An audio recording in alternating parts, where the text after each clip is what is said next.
Good morning, it's 8:30 a.m., Monday, April 7th, and we are here for a Central Services update. Good morning, Commissioners.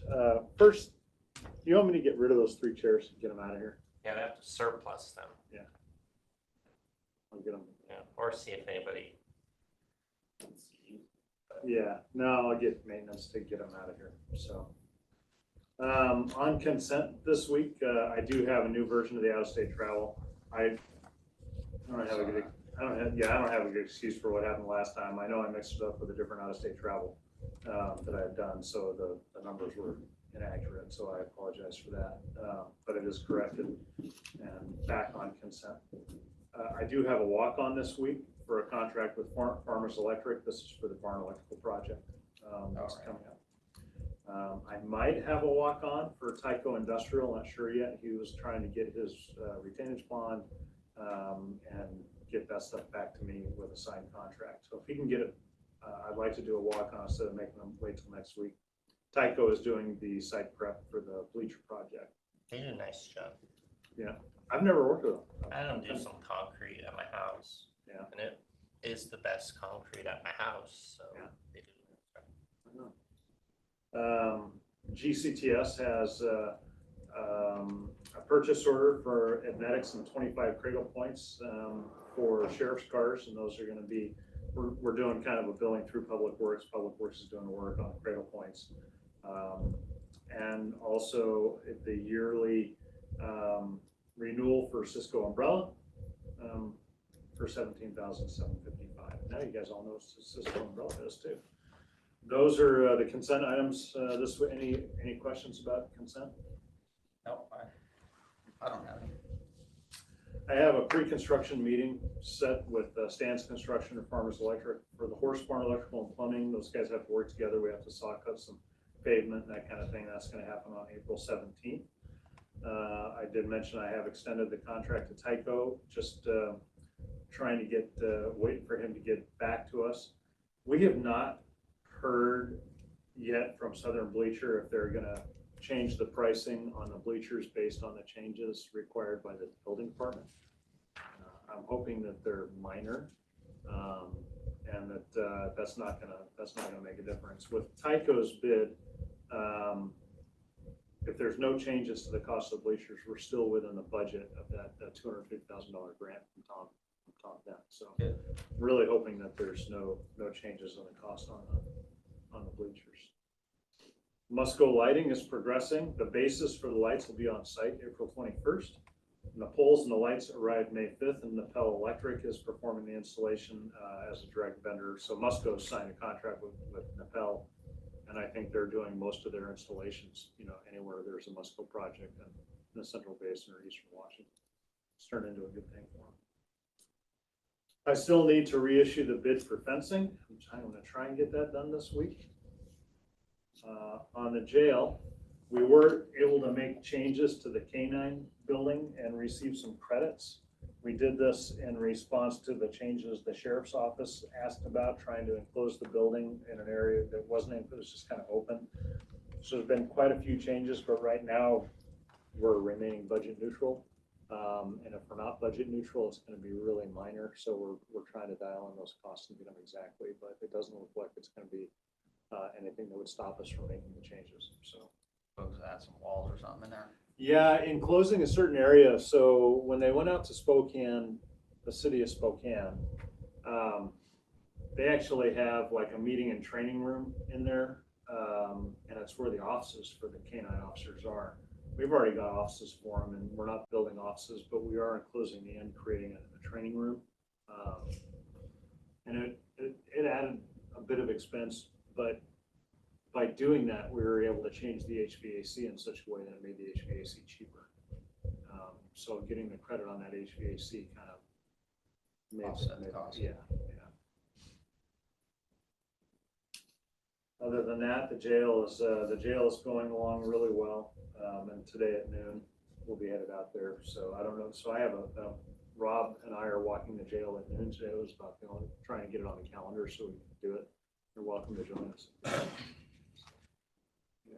Walk around again, check out progress. I received a budget with a single point of entry, and it was quite a bit more than I anticipated it to be. And again, this is an estimate, and I'll quote what Leidig told me about it, but the cost estimate ended up being between $2 and $3 million for the total construction of that. Now, you know, they gave me a one pager that I could send to the federal government. There's actually 19 pages of very detailed backup on this for all of the various costs, but Leidig's comment was, don't get hung up on the construction cost too much. We didn't have a lot to go from because all that we had is the conceptual drawing. So we made sure to cover ourselves so we'd actually build something that looks nice and is functional. However, the overall square footage of the addition is very large, at around 4,000 square foot. And there are a lot of walls and entries, so there's a lot we can do to reduce cost. But this should get you what you need now to secure the grant, and we can start working on options to reduce cost. We are coming in at around $486 a square foot, which feels about right for what's currently programmed. But I think there are a lot of ways we can save. That range, 2 to 3 million, they actually have a cost of on one page 2.1, on another page 2.4, depending on options, but that doesn't include the x-ray equipment, some desks, things like that. The x-ray machine that we use in the Law and Justice building, we bought that through the GSA on a TSA program. It was one of the styles that they use at the airports. And that was 36 grand, but we've had it recalibrated 2 years in a row now, and I think last year the tech said that it was getting towards the end of its useful life. So if we do this, we'll probably look at getting 2 new scanners. So you're probably going to be around 80 grand just for that. And then I think we need to start setting up some meetings and discussing the logistics of how it'll all work. How are we going to secure all the outside doors, and how are we going to do that messaging to the public and all of that kind of stuff, so that we're not just catching everybody by surprise. And you know, by the way, this is how it's working now. So, and I'm still not sure how we're going to monitor all the exit doors, but anyway, it'll be a good discussion. The other question about that is, if it does come in above $1.5 million, this originally was going to be part of the follow-on project. You know, once the jail was completed, we were going to do something with the Law and Justice building. That was it. When we did the RFQ for the jail and selecting an architect and general contractor, that was always part of the scope, but it was split into 2 different projects. So would the board be okay with me allocating funds from the jail project to pay for that if it's over the $1.5 million grant? It's either that or we do a budget extension because there's no other budget for it. So I think it's justifiable because it was part of that project. Right. You know, do you still feel like we're going to be way under budget on that? We're still tracking well under budget. Yeah. And typically for a job of this size, change orders are typically 1.5 to 3%, and we're still tracking well below 1%. We're like 0.5%. So I think we're sitting at about $400,000 in change orders right now, total. Things that had to be changed, added, things that were missed, what have you. But that would typically be about 1.5 to 2 million by now. So we're doing really well.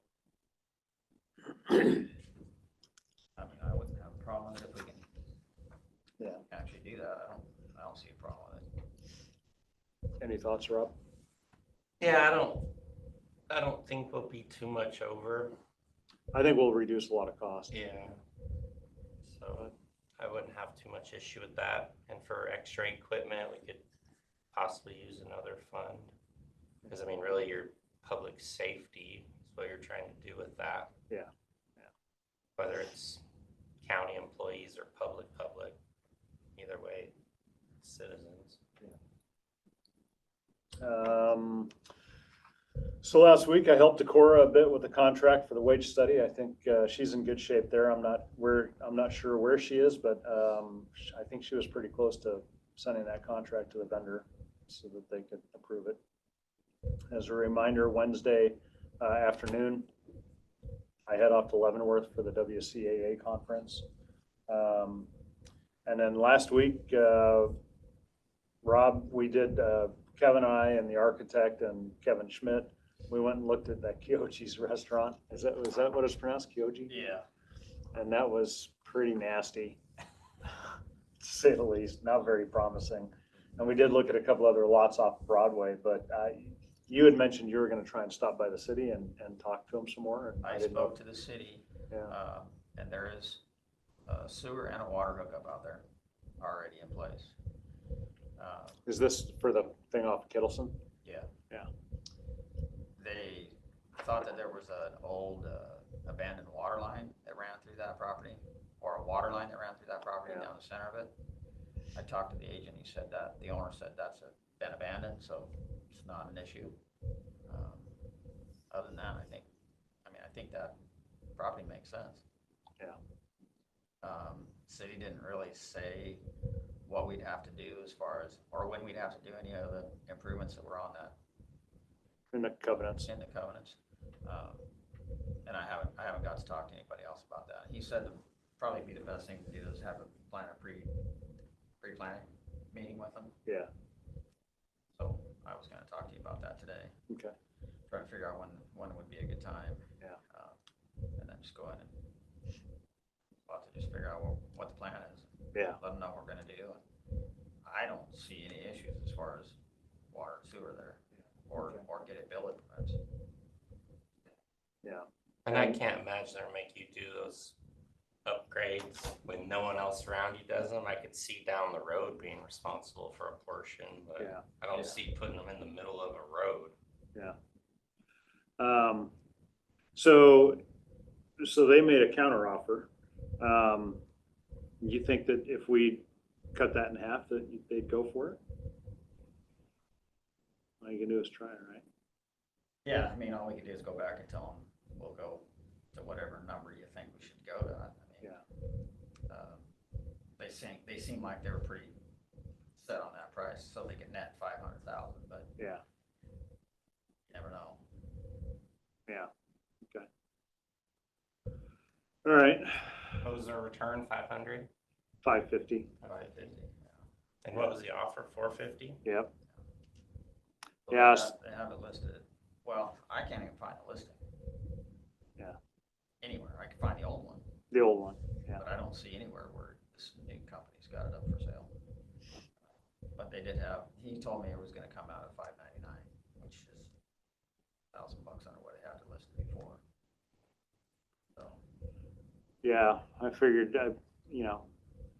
we offered 450. They countered 550. Maybe go back at them just at 500 and see if they were good with that. But I would support doing that. I think that's reasonable. They'd be crazy not to take it, in my opinion.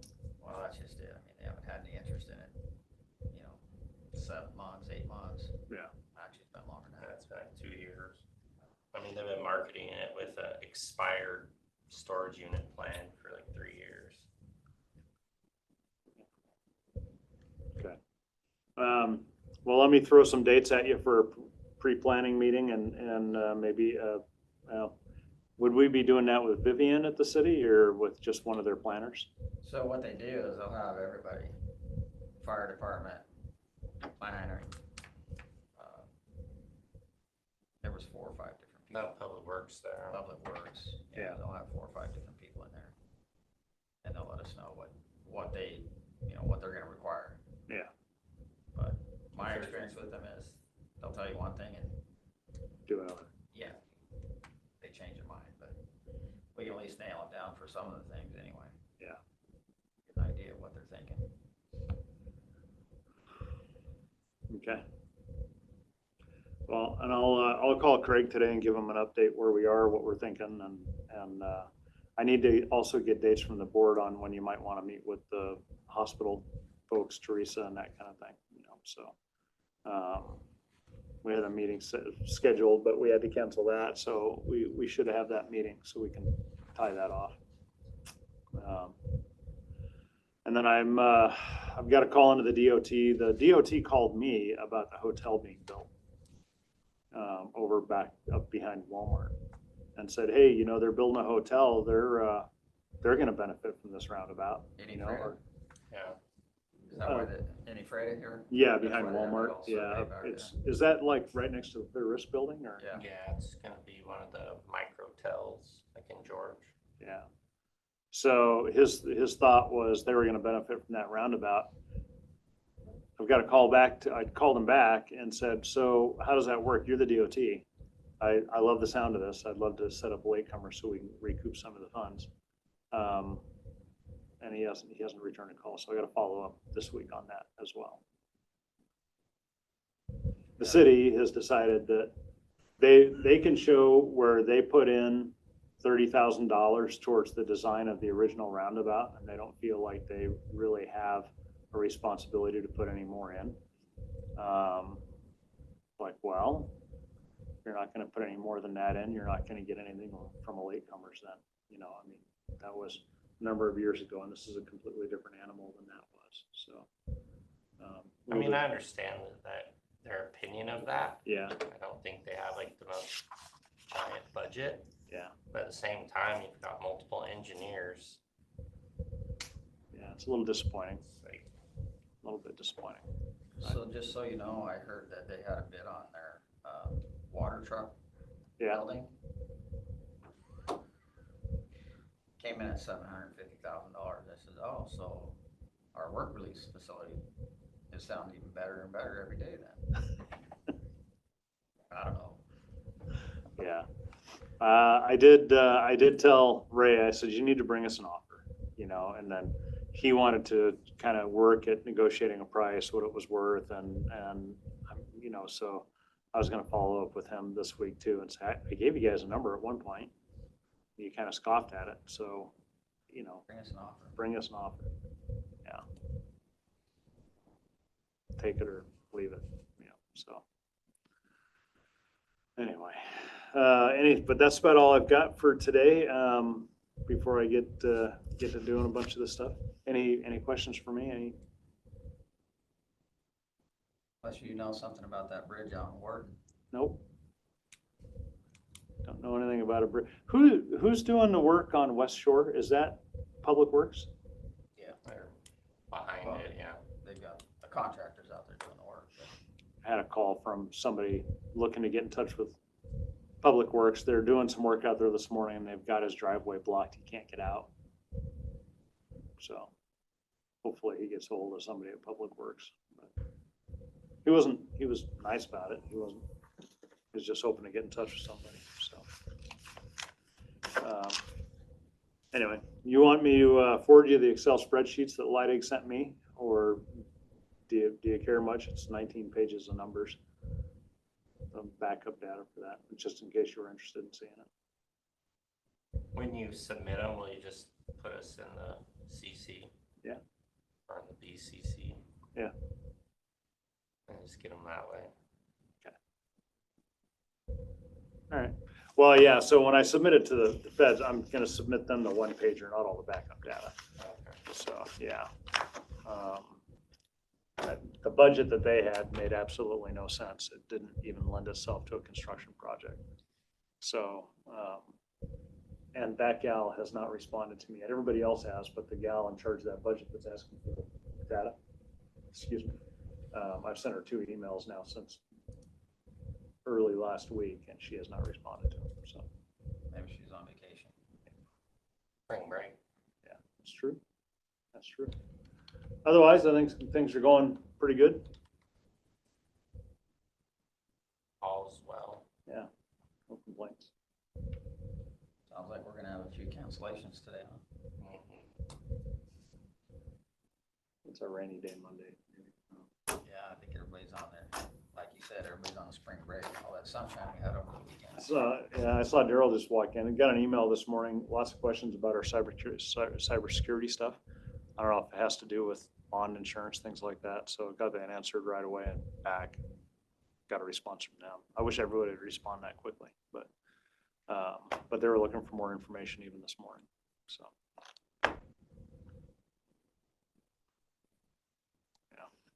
Nothing else? Nothing else. We'll go into recess until 9 a.m. Good morning. It is 9 a.m. and we are here for a development services update. Good morning, commissioners. Happy Monday. Howdy. So we've got March building and planning permit statistics. On the building side, had 55 building permits submitted, ironically, which was the same number as last month. Total 55 submitted and 50 issued, 32 by portal and 23 coming in over the counter. It's really starting to pick up. The last couple of weeks with folks coming into the office has been on definitely a steady uptick. We've had a lot of this week have had a lot of people out because of vacations for spring break. So we're gonna hopefully not be as busy at the counter this week, but it is definitely picking up. Fire marshal had 17 submitted and 8 issued. They've been doing a lot of reviews on larger industrial projects. And then on the planning side, we had 55 total submitted for the month. And we had 14 transient residences. We had 15 transient residence applications come in last night at 2 o'clock in the morning. So that's not stopping, which is a good thing. That's what we wanted. We wanted compliance, and we are getting compliance.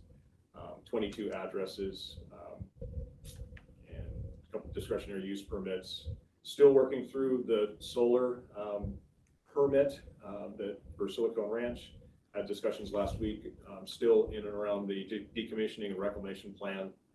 We have not collected that building permit fee, but we have settled in and around its final number is going to be roughly over $500,000. So we should see that hit the revenue statistics in April and or May, but for March, $105,000 for the building side.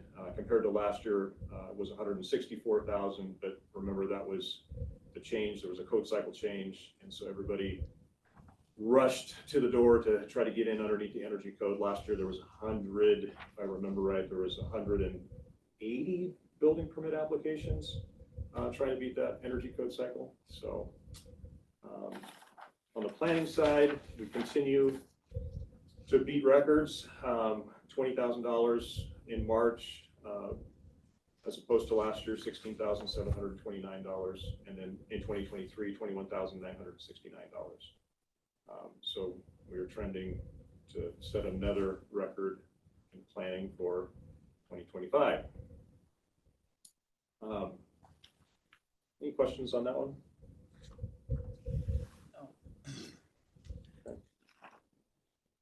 No. That said, Commissioner Jones, if we could go into executive session to discuss staffing. How long? 10 minutes. Okay, we're going to go in executive session for 10 minutes, beginning at 9:04 a.m., coming out at 9:14 a.m. for job applicant / evaluation RCW 42.30.1101G. Caitlin, we are going to extend executive session 3 more minutes going into our next time frame, and then we will be out at 9:17 a.m. Thanks, Caitlin. We are out of executive session and we'll take a brief recess. Good morning, it's 9:18 a.m. and we are back for our commissioner meeting. Hello. Commissioner office meeting. Good morning, Caitlin. Good morning. We have Caitlin with us. It's me. Barb is out sick today. Harry is not in. Emily is not in today or tomorrow. Sorry, I didn't know that when I was joking with you. Mike and I holding down the fort. Probably stressed you out. Yep, that's fine. So I just gave you guys the pending decision spreadsheet for your work session tomorrow and the minutes from the tourism meeting.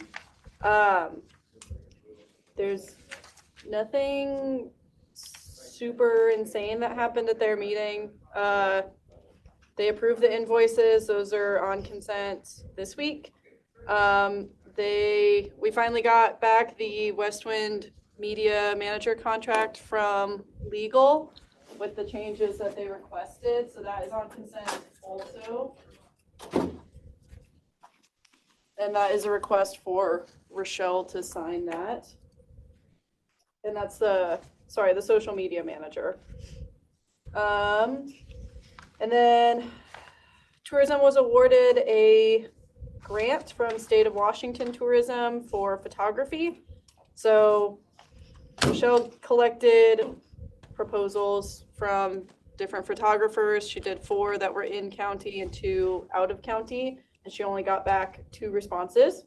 So one was from Jeff's Camera, which is who they've been working with for a while. And the other one was from somebody called Rebecca Lavender Photography, who's based out of Mount Vernon. And tourism would like to continue with Jeff Cummings. So that Rebecca Lavender was maybe just a little too new into photography, and that her photography style was maybe not what they were looking for. And they really liked Jeff Cummings' previous work. So Didn't they just do a big photography thing? they're doing a video And that, thing. it doesn't work the same? It's They couldn't use that grant to pay that? no. When she applied for the grant, she applied for photography stuff, and then after she had done the application, that was when Vortex had approached her about the video production. So I guess that was the other thing that came out of tourism, is that they want Vortex was supposed to be out here at the end of April. It's like the last week of April, beginning of May, and they are having a lot of trouble getting people to commit to being outdoors and doing activities while they're here filming. So they're going to try to push the dates out to warmer weather, so that way they can have maybe a little bit more time to reach out to people, but also better weather for filming.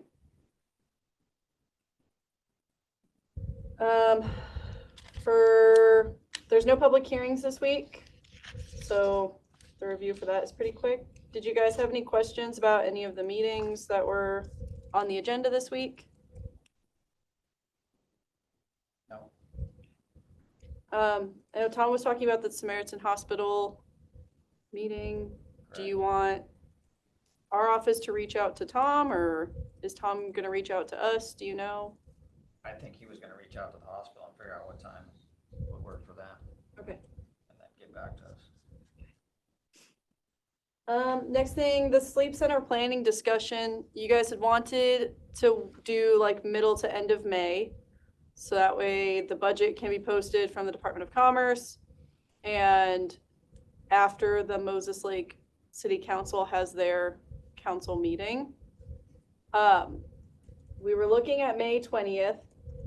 If you wanted a half an hour, you could do it at 11:30. If you wanted a full hour, it would be at 3 p.m. That would be that meeting with Hope Source and City of Moses Lake.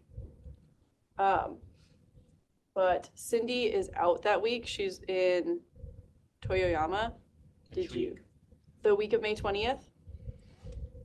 That's Memorial Week, the week before? The week before is when Moses Lake City Council has their meeting. So you would be meeting before they did. And you guys had said that you wanted to wait until after. If we pushed it out 2 more weeks, you'd be at the end of May, beginning of June. And I'm not sure what that looks like, but the sleep center would be closed as of then. So if you were What about wanting, that May 12th week?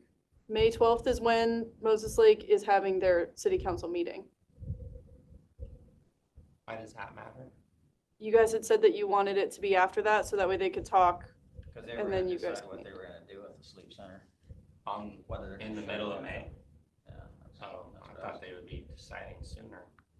Well, the Department of Commerce will be announcing their budget the first week of May. So that was what was discussed at the last meeting, was having it after that budget was posted and after the city would have a meeting.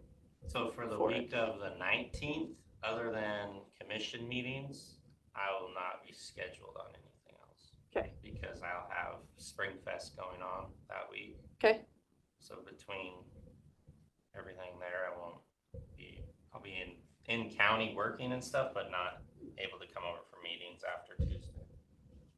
Well, so we were trying to plan it for that Tuesday. Yeah, I could do that. Schedule something else, or not schedule something else and have them come in and. Have them, yeah, we change were the gonna, schedule around so they can come in. Is that what you're thinking? Yeah, we were, Tuesday. yep, we were gonna try to do it maybe after the commissioners meeting, just maybe have that be even a half an hour one if you guys wanted that. And then we can try to get them here at 2:30. Yeah.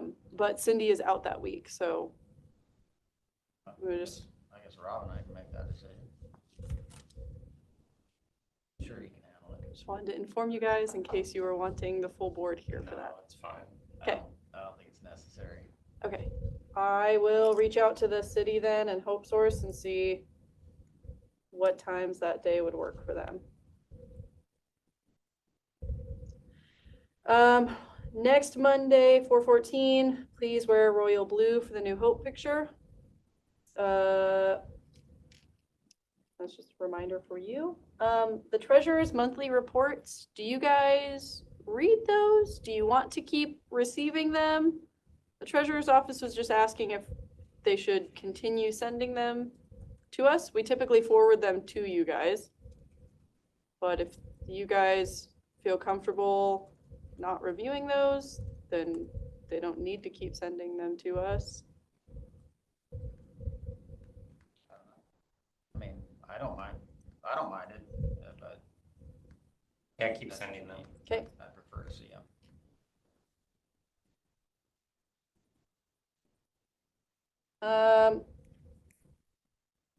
The next bit was a question that Barb had. So for annual reviews for the commissioner's office staff, I guess in the past, it was the full board that did the annual reviews. And then when it was Kirk and Barb, I believe it was just Kirk or just Barb doing the annual reviews. But now that Barb is not supervisor anymore, Kevin is, and Kirk is not here. Barb was wondering how you guys would like to do annual reviews now. Do you want it to be just Kevin? Do you want the full board? I think for the first year, it should be at least two of us. Okay. Because I've only been here 4 months, so I don't know how things went last year, but it'd be nice to have somebody else in the room that knows what was going on last year versus this year.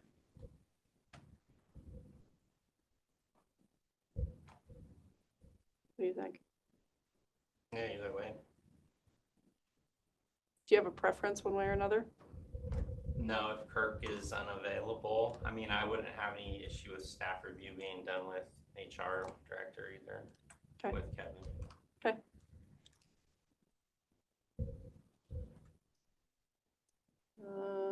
Carrie's out, so there is not a grants admin update. So Kevin already saw this. We got the tax statements from the treasurer's office. I made its own separate batch. The grand total was $7,424.22. It was 70 statements, all separate, which was really awesome.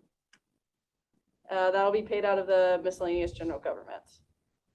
And then, Rob, I need from you a list of the people that you contacted for the workshops. Missy Smith, who is the arts and culture lady with Beckwith Consulting, specifically was asking for who you reached out to about the arts and culture workshop. But I do need a lot of the people that you contacted. I need their information. We got the notes from the workshop, so hopefully I can send that out this week. And then quick reminder that I will be out next week for the Laserfish conference. Barb will be out for a couple of days the week after that. And then I will be gone the next week for a finance boot camp in Moses Lake. But I will still have email access. So if you guys need anything, either Barb or I will be available.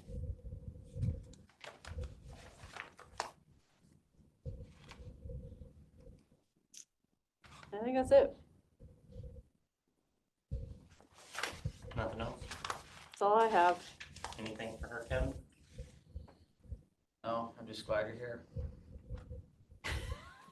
All week. Thanks for Thank showing you. up. You're welcome. We'll go into recess until 9:45 and we're back for an accounting update. Good morning, it's 9:45 a.m. and we are here for an accounting update with Mandy Kim. Hello. Hi, I don't have much of an update for you.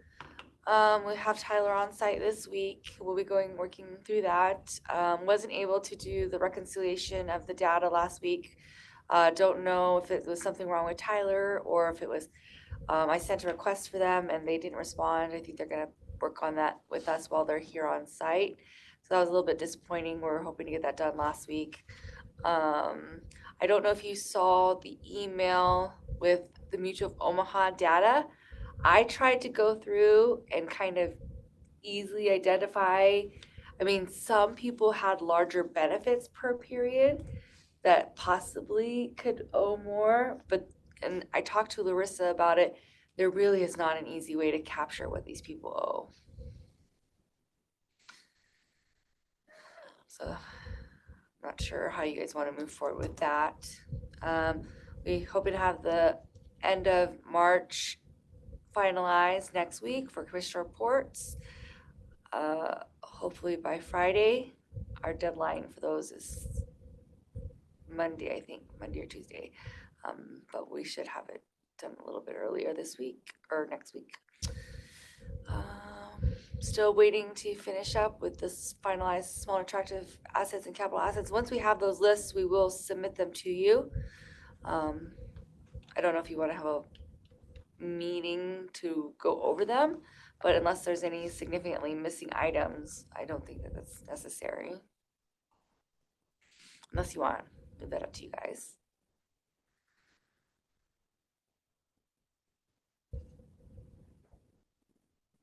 Hopefully there's no missing items. Yeah, I mean, it's not unusual to misplace some stuff, but as long as there are no more missing firearms Yeah, or as long anything as of it's not that down nature. Cars, we're good. Yeah. Well, and there's been some carryover items, like desks have had the tendency to be on lists, and so they may, those type of items, if they've asked about them, I've said go ahead and remove them. But if they're not asking about it, they may still be on their lists. I don't know.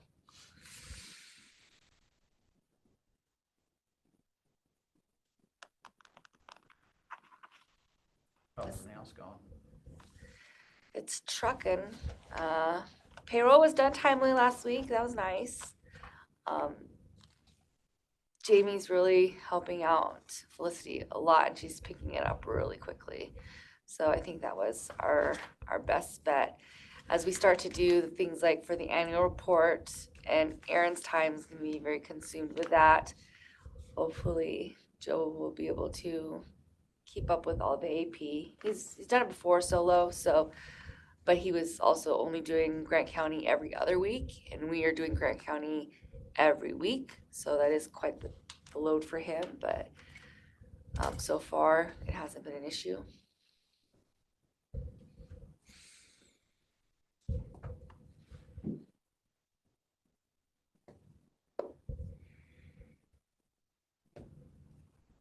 Unless there's Nothing anything else? else? No. Okay. Everything's good on Monday. Don't jinx the week, Kevin. It's already been jinxed, trust me.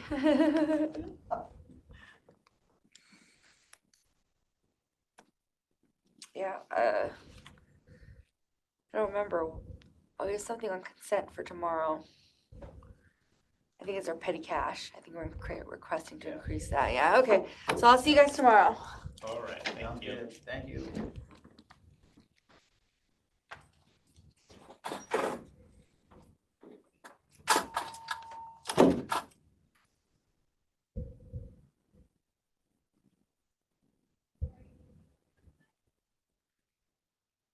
We'll go into recess until 10 a.m. Good morning, it is 10 a.m. and we are here for a youth services update. Hello. Hello, good morning. This is Scott Olson from Grant County Youth Services. We currently have 11 youth in custody at Chelan County. We had 2 intakes that came in yesterday. We'll be going to court on their matters today. So I don't foresee any changes to our population once court's done today. What were those two? We have one young man who came in on warrants and new charges. Carlos. You don't need. And then we had another youth come in on a warrant, which was a failure to appear warrant. Okay. So we anticipate those staying. We do have one youth that will be transitioning and turning 18 this next weekend, who I will make arrangements to be transferred from Chelan County to the jail here at Grant County Jail. But that's really all I have. We had somewhat of a small weekend as far as intakes. Yeah, compared to some previous weekends, but so I'm okay with that. So I would like a quiet weekend. yes, 11 is the highest in a while, isn't it? yeah, it's quite a few. We do have a couple other youth that will be. They're just serving a set amount of days, and they'll be released next week. So those are youth that are just serving confinement on violations of their court orders that were imposed. So over the next week or two, we'll lose a couple of those youth. They'll be released back to parent guardian. And again, the one other that's turning 18. So I'm happy with getting the numbers down. Makes it a little easier with court. So that's all I really had today, unless you had any questions. I can't think of any today, Okay. but we're those guys out. It's just unfortunate we have a lot of these youth that are probably going to be with us for quite some time because of the seriousness of their charges. Right. Anything else? That's it. That's all I have. That's it for me. All right. Well, thanks for the short one. Thank you, Have a gentlemen. good rest of your day. Yep, We will you too. recess until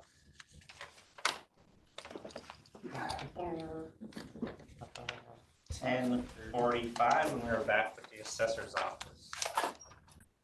Good morning. It's 10:45 a.m. and we are here with Melissa McKnight for an assessor's office update. We're very busy. The tax statements went out, so we're getting tons of calls. I figured that would happen. So, yeah. We have to explain to them, well, we sent you notice for the 30-day appeal, but, so we're doing a lot of seniors are coming in to see if they qualify for the senior exemption. What age do you have to be for that? 61. And then how does it work?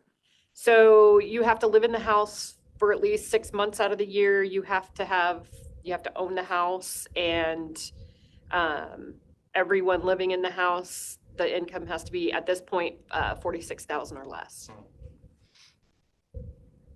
And there's 3 different levels of exemption. Is that a county income level or a statewide income level? That is it's done by county. Every year it gets Probably changes every year. changes, yeah, depending on what the median income level is. It's a percentage of that. And that's how they come up with it. So yeah, every county is different. Yeah. But there's also some things being floated around that could change. We don't know yet. We're watching. That 3% cap, that's up to each county, whether they go up or down, isn't it?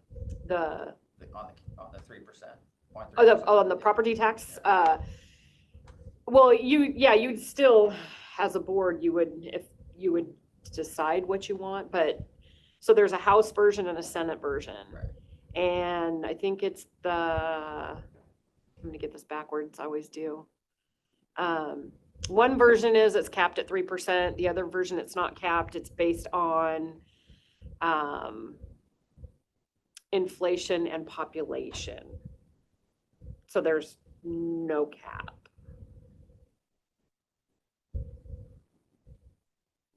Interesting. So So but there's we still have those other provisions. So the constitutional limit and the 590 limit. So say a senior taxing district takes their full amount and then the next, say the county does it and then the city does it. By the time you get down to, you're gonna hit that 590. By the time you get down to the hospitals and the fire districts and the cemetery districts, they're gonna be prorated out. So they could potentially get less money. They'll get a lot less money. Okay. So, I mean, either completely redo it or just stop. I prefer to stop. Yeah, I mean, everybody seems to be doing okay. I mean, stop. Yeah. And you'll have boards that, are very cognizant of it, and you'll have boards that they're just out there to get as much as they can. They just want to grab it, so. But they don't realize or don't care that they're harming other downstream. Right. So, I was trying to figure out why we're still paying the library fund, the since they have North Central Washington, they have millions of dollars in their bank account. tens of millions of dollars in their bank account. Yeah. So we probably, could we stop doing that? That's a question for the attorney. I've wondered that too, is how do we stop doing that? Ask the prosecuting attorney's office. I'm sure there is a way. And I can't see why. At least put it on a ballot, let the taxpayer decide. So, yeah. Well, and that's just it. There's already provisions to go above. It's you would take it to your voting public, and then the public would decide because they're the ones that are paying for it. Right. If this passes this way, I don't foresee any bonds to ever get passed. Because there would be no say for, a taxpayer. But I have a hard time educating when say a school board goes out and says, oh, we're just replacing this enrichment levy. It's like, you're replacing it, but you're also asking for millions more than you had before. So it is an increase. You got to be honest with them, but they don't want to say that. It's just, we're just replacing it. You were replacing it if you were asking for the same amount that you did last time. No, you're asking for more. In some ways I get it because costs go up, but they're reckless. They're spending. So. But, yeah, we're shorthanded. We're interviewing this week for one of our front counter positions. And then I have the appraiser position open because we promoted one to the sales analyst position. So that'll close the end of this week or beginning of next week. And we'll start that process so we can be full staffed again, which would be nice. They probably need that right now. Yeah, we really do. We really do. And Rachel decided to take spring break off. So she's never done that. It's like, oh my gosh, work without Rachel for a week. So, but that's. Anything else new going on? No. Getting ready for BOE stuff here pretty soon, next month. That's Maybe easy that next stuff. month. Yeah. We're gearing up for new construction, so that's a lot of work and trying to make sure, touch a base with the cities to make sure, hey, you got to get these in now. Can't wait, because if we don't have them now, we can't get them entered and make sure that can't keep going back. Right. So, yeah. Even though we already email them every month, send us your permits. The ones that aren't sending them a permit, we send out another email saying it's very important. And then when Rachel gets back, I'll have her call those, explaining to them why it's important. You'd think they'd have that set up so it's an automatic. some of the smaller towns, they have employment changes, and I guess that's just not part of the procedure manual, I guess. I don't know. It's funny because when I make calls to mayors and the financial people, they get it, and they're like, "What? We're not doing that? No, you're not. Somebody's, we've sent out these emails." We might change it and start CCing all the mayors every month. What towns like Mattawa, Ross City? Yeah. All stuff, no. And up north, and it's the smaller towns. Coulee City, Coulee Dam. Yeah. Quincy's really good. Ephrata, Moses Lake. We get the counties. Warden. Warden's really good. Yeah. Chris does a great job. Christine. What other towns are out there? There's probably not a whole lot of new construction going on up north, is there? Well, we don't know if we don't get permits. Well, that's true. I mean, unless that's our reval area, then we'll catch it while we're out there, and then we'll be like, hey, there's something going on this parcel. Where's the permit? Or we'll put in a placeholder permit, and we'll go out on those. It's like, oh, we see on this parcel something's being built, put in a placeholder, and we'll go out during new construction and make sure that. And then they'll swing into the city and see if they can get information, because sometimes that's what we have to do too. We go above and beyond to find. Sometimes you have to. But if we have time, yeah, and if we don't have time, it's like, oh, I'm sorry, you are required to give that to us. Right. Just make a phone call. We had a few rough years. Last year was rough with Moses Lake, and it was all because of changing employment. Staff. Yeah, it's rough when you get a new person, they're not fully trained, and they leave, and then you've got nobody who knows what's going on at that point. So yeah, that makes it difficult. that's when we reach out, just like we email the manager. We need this, we need this, we Well, need this. hopefully you have a manager for a little bit. Well, and that's been part of the problem too, yeah. So, Nice to have somebody there for a while. but they're usually pretty good about it. Well, good.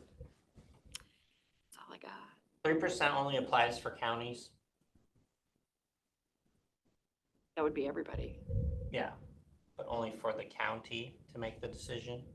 Like the state can't implement a higher rate. So each county gets to decide what your rate's gonna be.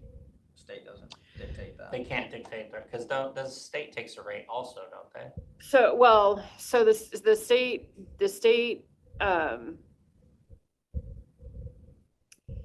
gives us the value for the school districts, and then we figure out what the levy rate is, because they have to do it as an aggregate, so they have to equalize it depending on what your ratio is. So they kind of depend on, they're the ones who pretty much figure out the rate for the state school part 1 and 2. With this, they were talking about, and depending on which version goes, the senior exemption would be applied to both. So it's like, at that point, why don't you just put them together?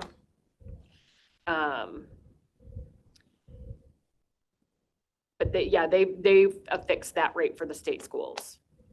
But each rate or each percentage, if they do it the way they're going to do it, so like how it does now, it's capped at 1%, but you don't necessarily have to take that 1%. You can bank your capacity.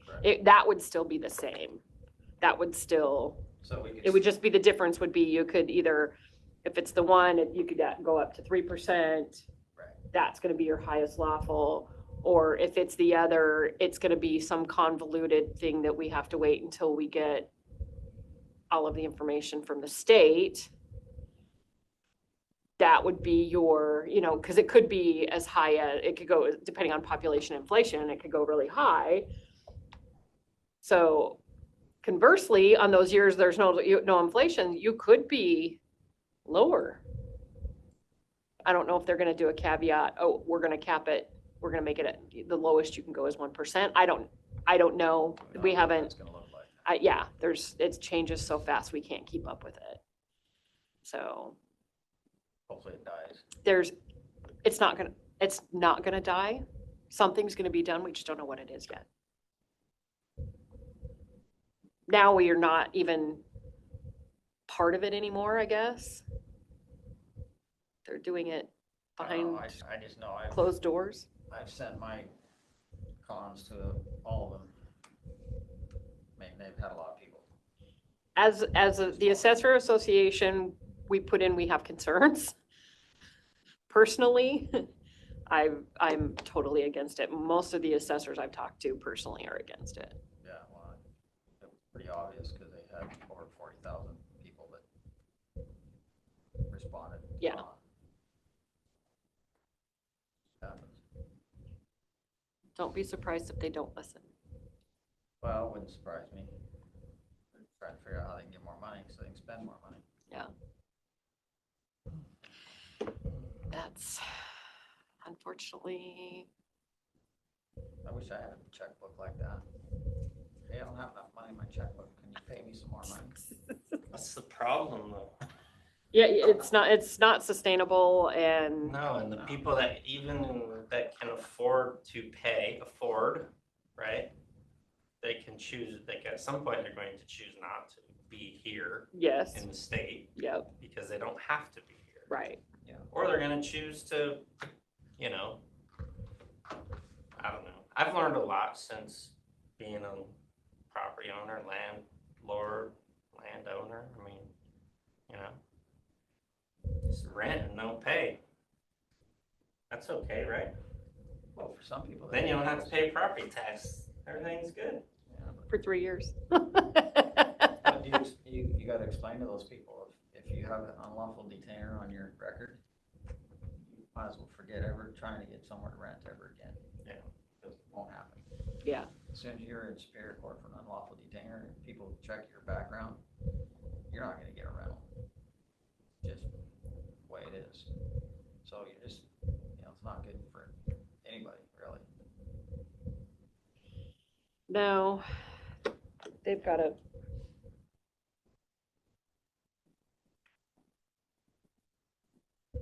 They need to address the spending problem because there's not a revenue problem here in the state, and there has not been for a while. There is now because they have a spending problem that they won't address. Yeah, no, it's got to change. Yeah. I think some people's threshold is it bad enough yet? It's like their threshold is way too high because it's been bad enough for quite a while. Yeah, no, we've been in bad shape for a while.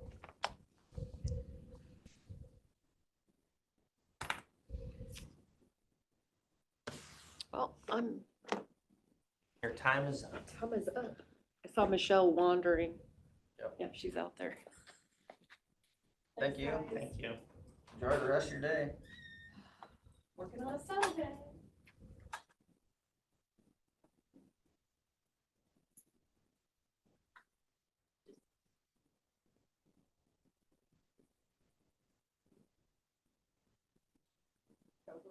I know.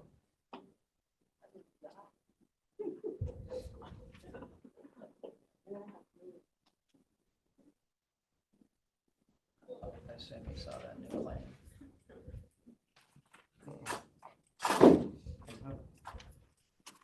Good morning. Good morning. Good day. Did you say something? Friday. From Blair. How are you today? I'm good. How are you? Oh, see it. I'm good.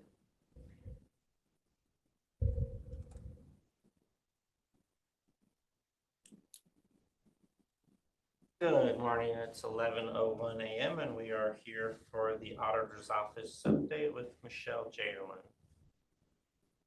Well, my update might sound, like the same each week. First and foremost, Tyler takes up most of our time. We're getting closer, but You about ready to fire Tyler yet? it's just a lot of work. It's just a lot of work. And I think waiting, you get a portion of it done and you kind of sit and wait to see like when they're going to get it loaded. And then once they load it and test, you got to go over and, check it again. And then it's just not as sometimes as quick as you would hope it would be because you got to wait on other people. But, I mean, our goal is July 1st. We're sticking with it, so. How much better is Tyler going to be? Because so far it has been really bad from just my Well, seat I think the watching, recruiting listening. module doesn't work, but I think once Tyler is implemented, our problem with our GP that we have is retro. When we do retro, it's like we have to dump out a retro. We have to dump out the old rate that pay, and we have to manually do everything. And then we have to go in. Tyler is supposed to help with that because it can go back and look at what were the DRS rates at that time? What was the LNI rate? I mean, it can look back. Ours doesn't have that capability. We have to go hunt that down and update it. And I'm currently doing that for the sheriffs, the deputies just got retro. Well, it's over 2024 to 25, so I got to look at FMLA rates, CARES Act rates, DRS rates. I got to make codes to make it work. You know, I had to enter a bunch of stuff into GP to try to get it to flow through, and we can produce the checks. And we'll have GP to do- wasn't able to update those types of things. GP is current. It doesn't look back. So when we update to the new rates. Mhm. The old ones aren't in there anymore. It just seems like it's a big company. They would have done a software Yeah, change to where it would do that. it doesn't. It doesn't. So that's, I mean, we're looking forward to that type of thing to help us out on Tyler. And it just does a whole lot more. And GP may have had some modules that are similar, but they were not purchased way back when we implemented it. So I don't know, it's just so antiquated. It's just like the DRS, you know, I had to have them build a different report because they don't have any way to report DRS. So you have to have, you know, a programmer create the upload for DRS. And I'm hoping, I don't know what Tyler looks like yet on that, but I'm hoping it's not as difficult as it was with GP. And I still don't even think it's working accurately from what I've been doing an audit on the interest for DRS. And I think since 2020, we're up to $52,150 of interest that we've paid just from 20 to 24, not including what we've paid in 25 so far. But just stuff like that, we're hoping that it's gonna like make it a little easier. It's not gonna change our DRS interest, Tyler won't, because the way we do payroll bi-weekly, you'll never get out of not paying interest because we just can't always comply with their dates based on bi-weekly pay. You're due the 15th, and if you're just creating checks on the 15th or after for a previous pay, we can't make their deadline to pay it. So we get charged interest. But it's hard. We keep trying to find ways to get it quicker and quicker, but it's just sometimes impossible. Could we pay in advance? I don't know. I don't think that's ever been an asked question. I've not asked that question because technically you're supposed to, as earned, pay, you know. I don't know. It's a good question. I'll ask them. I mean, if that eliminates a $50,000 negative No. cost. Yeah. I'll ask them because I've never asked them that question. We've always just uploaded pay. And it's like an ACH file. So if you go in to pay that day, it's like 2 days later that you can pay it. It doesn't hit their account. So then there's another 2 days. If you're doing payroll on the 15th, trying to get it in by the due date, it's impossible. You're going to get the late fee. What do you think with a big company like us, it would figure out some way to make it work. How many employees do we have that you pay 600 and some employees? The county, yes. Yes.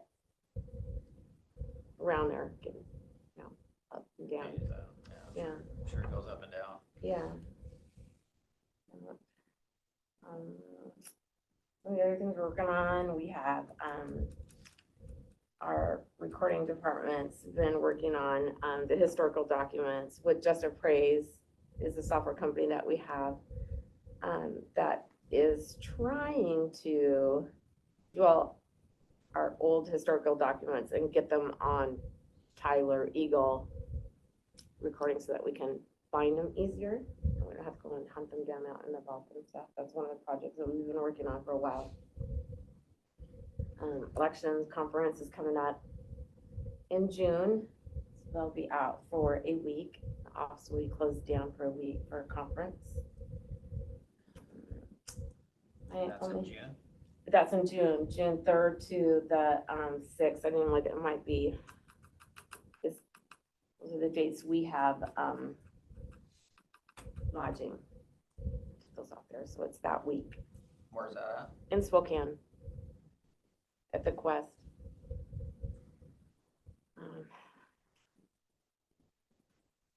And then I have a question about our meeting today at 4. And my only reason is that I have to sign some documents and I'm supposed to sign them at 4. So I don't know how long it's gonna take for this meeting and maybe we can prep and have ready for the meeting. It's about the, I think it's the, Fund 105 for the salary survey and then employee wages. I think it's to make sure that the fund is accurate and that things are getting taken out of there that are supposed to be taken out and that the amounts are correct. Are you talking about the position management fund balance at 105? That's what I have on my calendar for. Yeah, that's what I have. So Mandy could prep. I know she's on covering Tyler today for Felicity for a while, but so do you want to see? Because I guess funds were moved into there for the budgets. But then at the same time, she put some of those budget increases, like the sheriff's office, into the budgets. And some others put their own in their budgets. So we moved those funds to that account so that we would have them because they weren't approved in their budgets. So now it's just a matter of, do we even move the money or do we leave it in current expense because it doesn't even need to move? Well, So I guess so we're trying to figure some out. of those positions were kind of in limbo, right? They were supposed to go to the PMRT and be approved. Yeah, So but a the lot of money's them probably went into sitting the there budget. and it could be moved. It isn't, it's not a current expense fund now because it's 105. But But the transfer hadn't been done is what Daryl said. Right. He's saying that we don't even really need to do it. well, we probably don't. And I think that's kind of what we've been trying to do on transfers is kind of wait till the end of the year to see if somebody really needs the money transferred out. And if they don't, Just leave it in there. right, give it to them. Right. Yeah. I think that was. And so that's kind of been the, But I don't think the the approach that money we've been is in taking. 105 yet. That's what Daryl was saying, was the transfer to 105 hadn't been done. Correct. That's the way I understand So it. it's not even in the 105 account. Technically, the actual money is not. I thought it was. It's on the budget now. I believe it's like in the budget on paper now, or starting March. Because that happened in, that happened in 23, wasn't it? When we did 23's budget? Because Well, 24, it was for 24 for the it was wages. for 24. No, 24 was when we did the wages that way. 23 is when we did the training and stuff, I think. The budget, I guess, just, it doesn't make sense to HR and it doesn't make sense to Daryl. So it's kind of like a meeting, I think, where accounting is supposed to be basically telling us what the budget is and how it is and where it's been spent or why it hasn't been spent or why it hasn't been transferred. I think that's what it is. Okay, well, that's probably good. I mean, that's good to know because we're coming down going, hey, what is it that they really want to know? I will check on that and I will have Mandy have that ready. And hopefully I can get out kind of fast because they're supposed to be at my house at 4. So I can sign the stuff I need to sign. So I'll tell them to kind of hover for 15 minutes maybe. I'm assuming if Mandy can come, then we wouldn't need to have you here, Okay, I'll see. as long as she can Okay, explain what's going on. Yeah, I don't honestly remember it, but I know that it wasn't in the financial stuff until the March meeting that we had. But then Daryl said the money hasn't even been moved to 105 yet from current expense. So why is it in the budget? Why would we move it now? We don't I need have to to go move look it. and see what we ended up putting in the 105 It's out not of the in budget the- for 25. Yeah, it's not in the budget. I get, or it was in the budget, but it's not. It wasn't moved, and then it wasn't in the sheets. Well, I know at the beginning, because it takes us, we have to get through December's and January. Then January comes along, we try to get the budget uploaded, the new budget uploaded into GP so that it's ready for January, but I know that we didn't have everything all in and correct at the end of January. But I thought they had went back through and cleaned it up. But I'll check. I'll go look and So if you see. can check on that, then Yeah, and then that way we can come ready and she can show you what she's done. Okay. What we're supposed to be transferring in. I'm trying to remember. There's so many things that go on at budget time. It's all over the place that you can't remember every little detail. I know we talked about it and we talked about if they don't need it, why, you know, if they're not gonna get in, if they're not gonna get new people, new employees to fill those positions, you don't need to move the money. right, that's what we So- were thinking. Mm-hmm, Okay. yeah, okay, all right. Thank you. It is 11:15 a.m. and we will start our fairgrounds update. Hello, Jim. Morning, Jim. How are you? Look, you had a busy time up the fair all weekend. Holy smokes, there was a ton of people up there. We were busy. I don't know why I'm looking at the table instead of you all, but I'm not sure. The table seems to be the default camera. Anyway, yeah, it's been busy. We had a good sand cup. Weather was great. We had a little under 500 horses on the grounds for the weekend, and we have about 300 on the grounds during the week, Monday, Tuesday, Wednesday, and then it'll start ramping back up. I think they're at 540 for barrel days this next weekend. So, good weekend. I talked to Bobo, who is the lady in charge of Sand Cup. She said her numbers were just down slightly, but she attributes that a reflection of the economy right now and the uncertainty, and maybe not as many as Canadian participants as we've had in the past. So let's see what else. You saw the email about the vendor that is unhappy with not being able to come back to fair. Barbara Durbeck is working on that. We provided all the paperwork, which basically covers us as part of that discussion. There's no automatic right to come back to following year's fairs per the contracts. And that discussion happened about that vendor that See that, precludes. Jim? I didn't get that one. I got the one about the happy person. That was nice. Oh yeah, that was nice too. Yeah, so it's not a concessionaire, it was a vendor in Southfield in 2021. After the 2021 fair, was not invited back and has since submitted a small claims thing that went to Barbara Durbeck, and Barbara's working on it. Kevin's aware, Barbara and Rebecca are all aware. And I thought I CC'd Barb. I did not CC the three of you. Okay. But I provided the paperwork. It should be something fairly easy to take care of.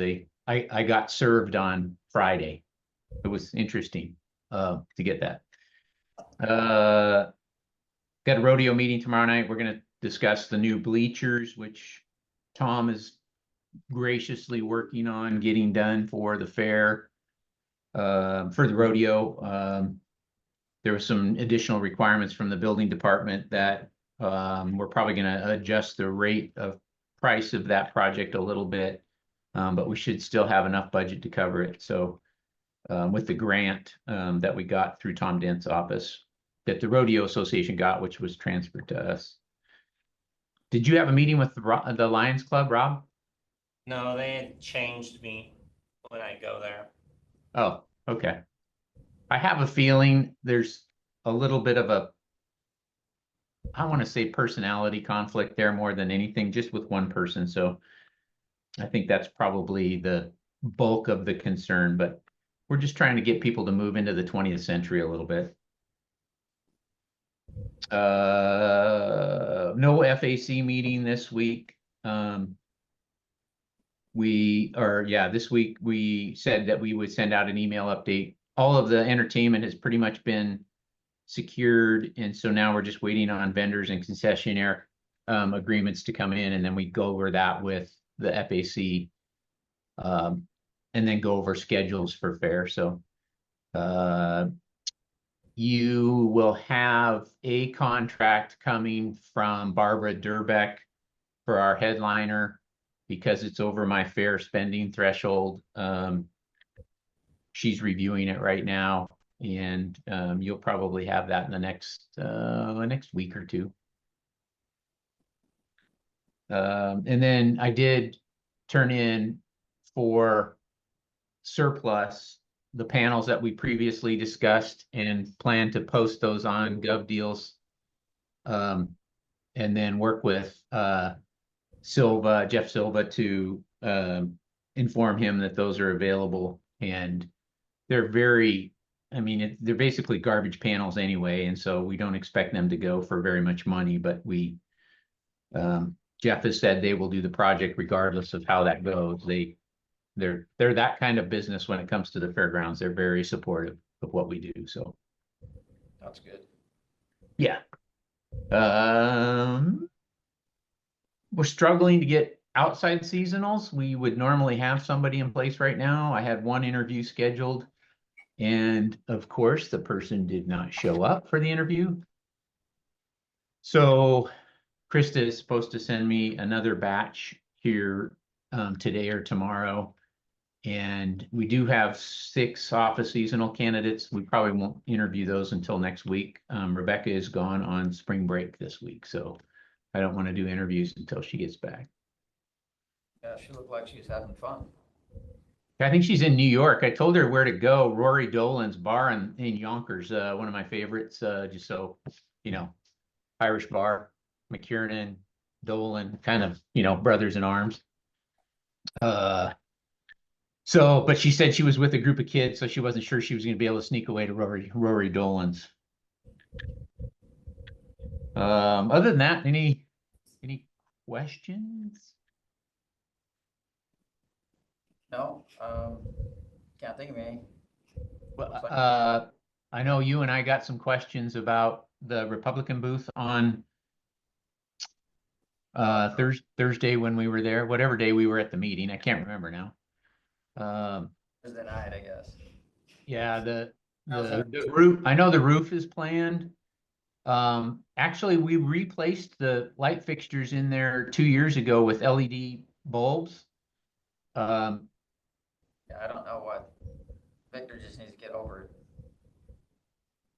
Yeah, I don't know that that's something that we would want to see happen this year. I think getting the roof on and getting it painted would be the two major things. And like I said in the meeting, we can supply the paint. We have budget for that. And I know that Chris is already working to get the roof replaced, and then the other one was moving the air conditioner that's right by the door so people don't whack their head on it. Chris is pretty confident that he can get that moved Okay. as well. So Yeah, and the rest of it, the trim inside and stuff, and the painting on the inside, I think Victor's planning on doing some of that, and I'll help him with that, so.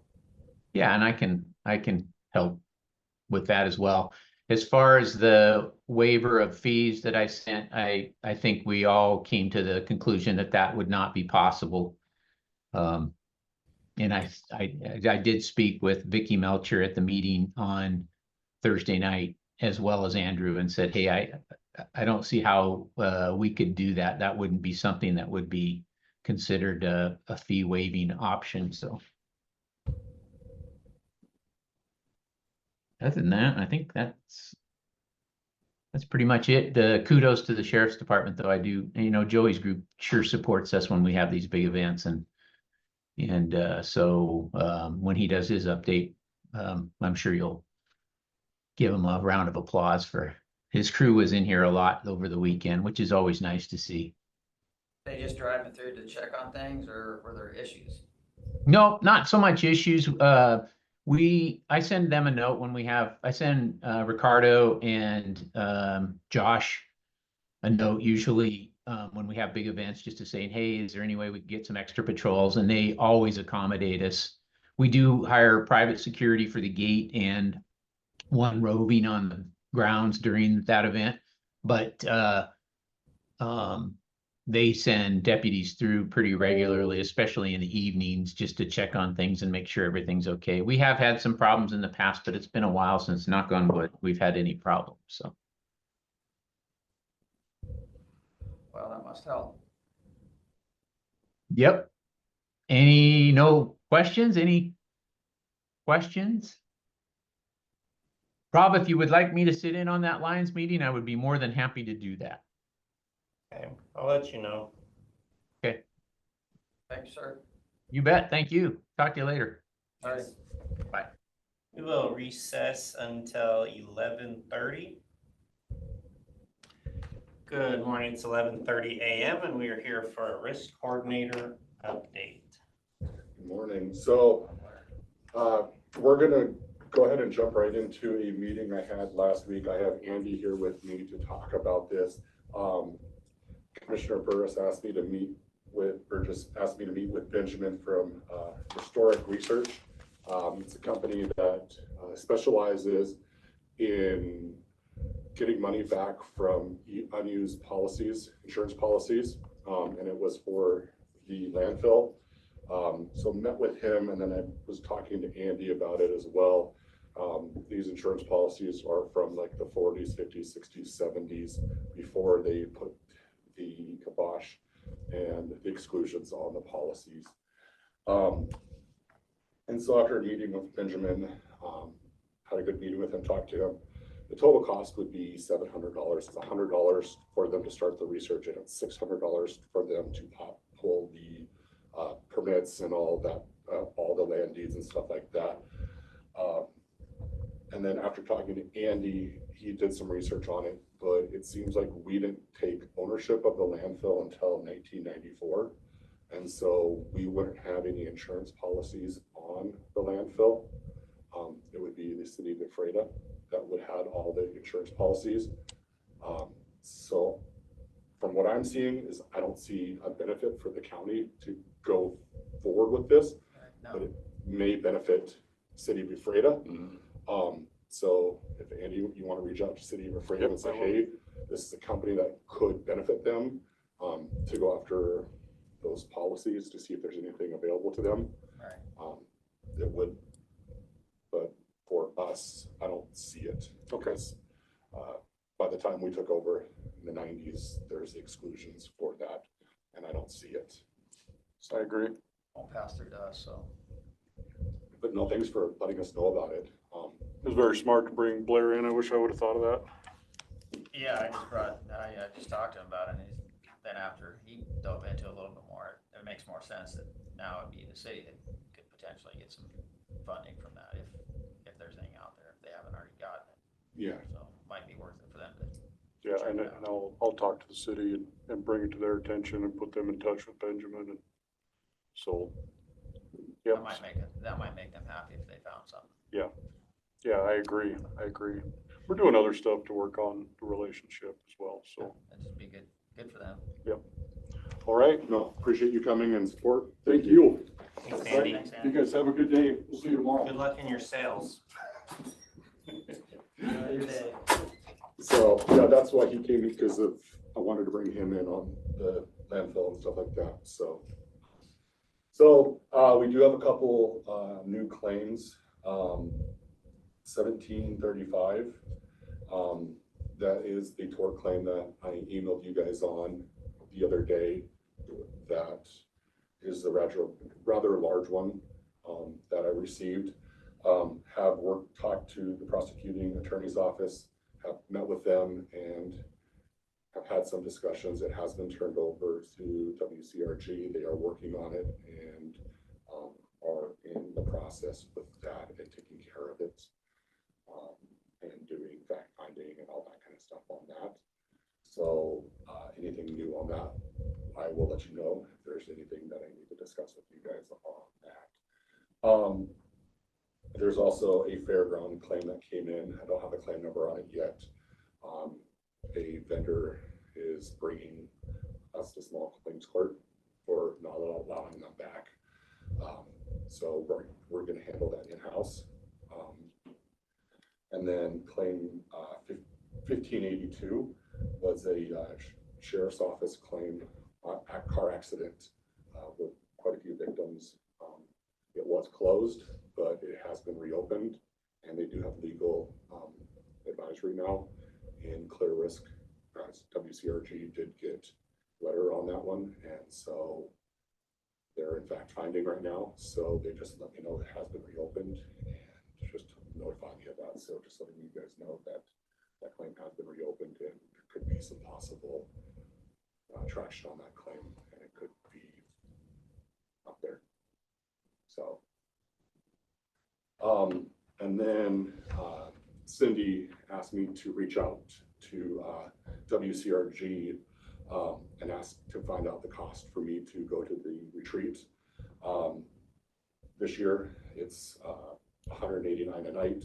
With taxes and fee, it's $421.85 for me to go. WCRG said they would pay for everything else, the food and all that kind of stuff. All I'd have to do is pay for the hotel room for myself. And Cindy said something about there's an insurance account with a miscellaneous general government fee money available that we could possibly use for paying for the hotel stay for me to go to that conference.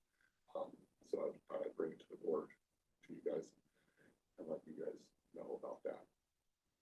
So I have talked to them for that, and that's in September. I'm good with you going. I don't know about that fund though. Okay. So, I mean, if it's not something that we paid out of that fund, I wouldn't use that one. Yeah, I don't know, But just since I don't have a budget or anything like that. yeah, Yeah, I'd say if there's somewhere in a budget that you could use that for that training, I think it's more you can learn, the better. Mhm. It's just keeping the relationships with the county groups. I would agree. Okay. So we'll just have to figure out where to get the funding for that then, so, okay. And then continuing to work on getting everything into Laserfish and doing that, so. That's what I've been up to now, 2 days to stay working on right now. Is there anything you guys need from me? how do we lower our tort claim requests? I mean, it's kind of a joke, kind of not, but for real, because Have less people driving cars and wrecking them. Be the start. are walking, falling down, People falling down. or getting hit by cars that we don't have any control of. You know, it's part of the thing of being a public entity. We're always gonna have them. We're the target. And, you know, everybody thinks the county has the deep pocketbooks, so that's who they go after. You know, But the county has a deep pocketbook, right? Because they increase your taxes in order to increase their pocket. I know, but people don't see it that, I know, people don't always see it that way, so I mean, that's what people think. But we're just continuing to, I'm gonna continue working on with all the other departments to try to work on reducing our claims. And hopefully, by reducing the claims, it hopefully reduces some of the tort claims by not having so many claims. So hopefully we'll reduce some of the tort claims. Right. What was that other claim that you had? I got 1735 and 1532. What was that? 1582, 1582. and then it's the fairgrounds. It's a small No, you haven't claims. got that one. So it's those three right now, so. Yeah, that one's a tough one. I don't remember it very well, but I remember the guy wasn't invited back because he had a mess. It basically had a mess, is what they looked at it as. I talked to him a few times, but wasn't really. I don't know. Yeah, so. They showed me the pictures. It was a mess, so I didn't really know. But I mean, we'll do what we can, and I've always wondered that, though. What you do in those situations. I mean, I didn't get renewed on a fair that I do $100,000 at. yeah, I mean, that's the thing is, So. you kind of know, is when you sign the papers, it says you may not be brought back, your spot is not guaranteed. So. That's just it. We can't guarantee that everybody's gonna come back. Yeah. I mean, I don't know of any fairs that do that. So, I mean, they do in the sense of, like, unless there's a reason to not have you back. Yeah. You gotta kind of have a reason. But I get it. So. Okay. So that's what I have. So I'll continue working on that stuff and hopefully start getting out to some departments in the next couple weeks once I get everything into Laserfish. Unless there's something projects you guys need me to work on. Okay. All right. Thank you. We'll go into recess until 1:45 p.m. Good afternoon. It's 1:46 p.m. and we are here for Commissioner Work Session.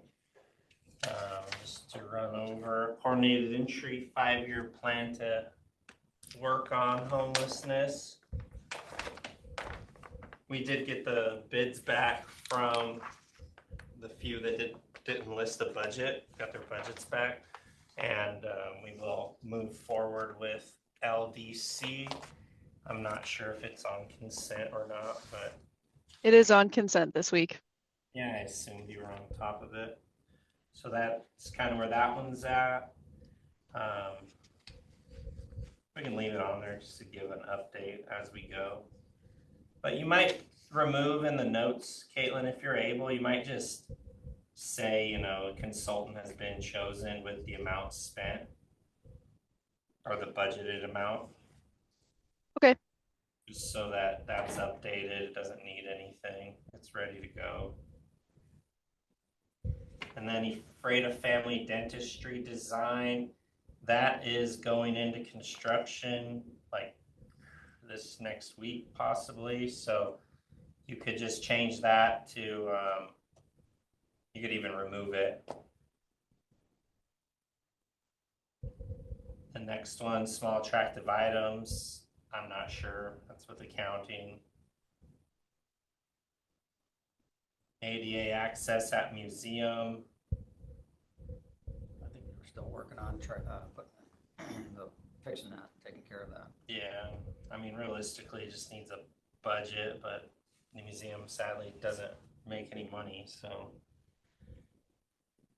hard to know what to do. Future of work release, we've had bids done and we're just basically waiting. So, I mean, in my opinion, we could remove that. What do you think, Kevin? Yeah, I mean, at this point, we're just waiting for the city to make the next move. Safety committee plan. I don't know what that one is. Morgue. We're still working on.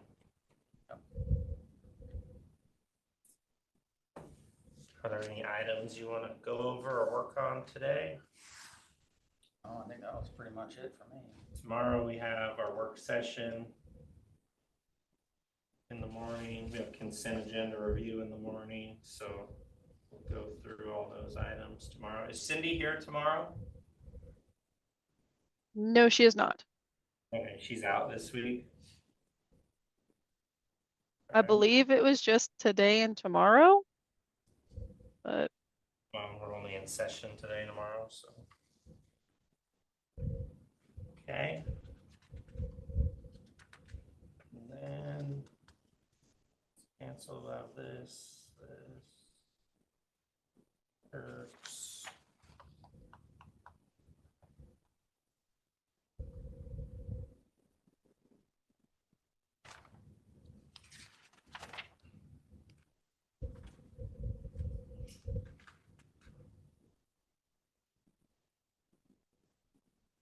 On the agenda, you make sure you add that Kevin did do that jail tour also. will do. Trails planning.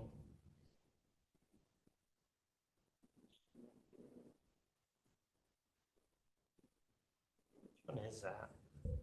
Is that where they want us to come? On Wednesday For which? for New Hope, Kids Hope?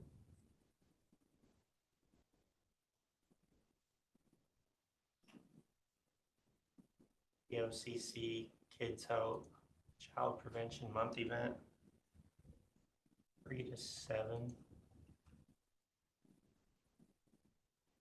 I remember Susie talking about it. I didn't go last year. I wasn't able.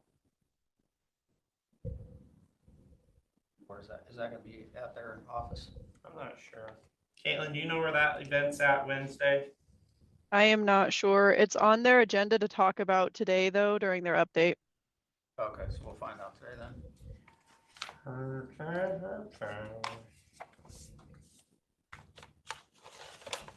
Are there any topics or things that we should be knowing about that we haven't heard about yet? Not that I know of. Okay. Do you have anything you want to go over, Kevin? No, I think we pretty much covered everything earlier today. Okay. All right, then we will recess until 2 p.m. and we are with the treasurer. Good afternoon, it's 2:01 p.m. and we are here with the treasurer, Mr. Darrell Pheasant. You have some good news? Well, we got our statements out.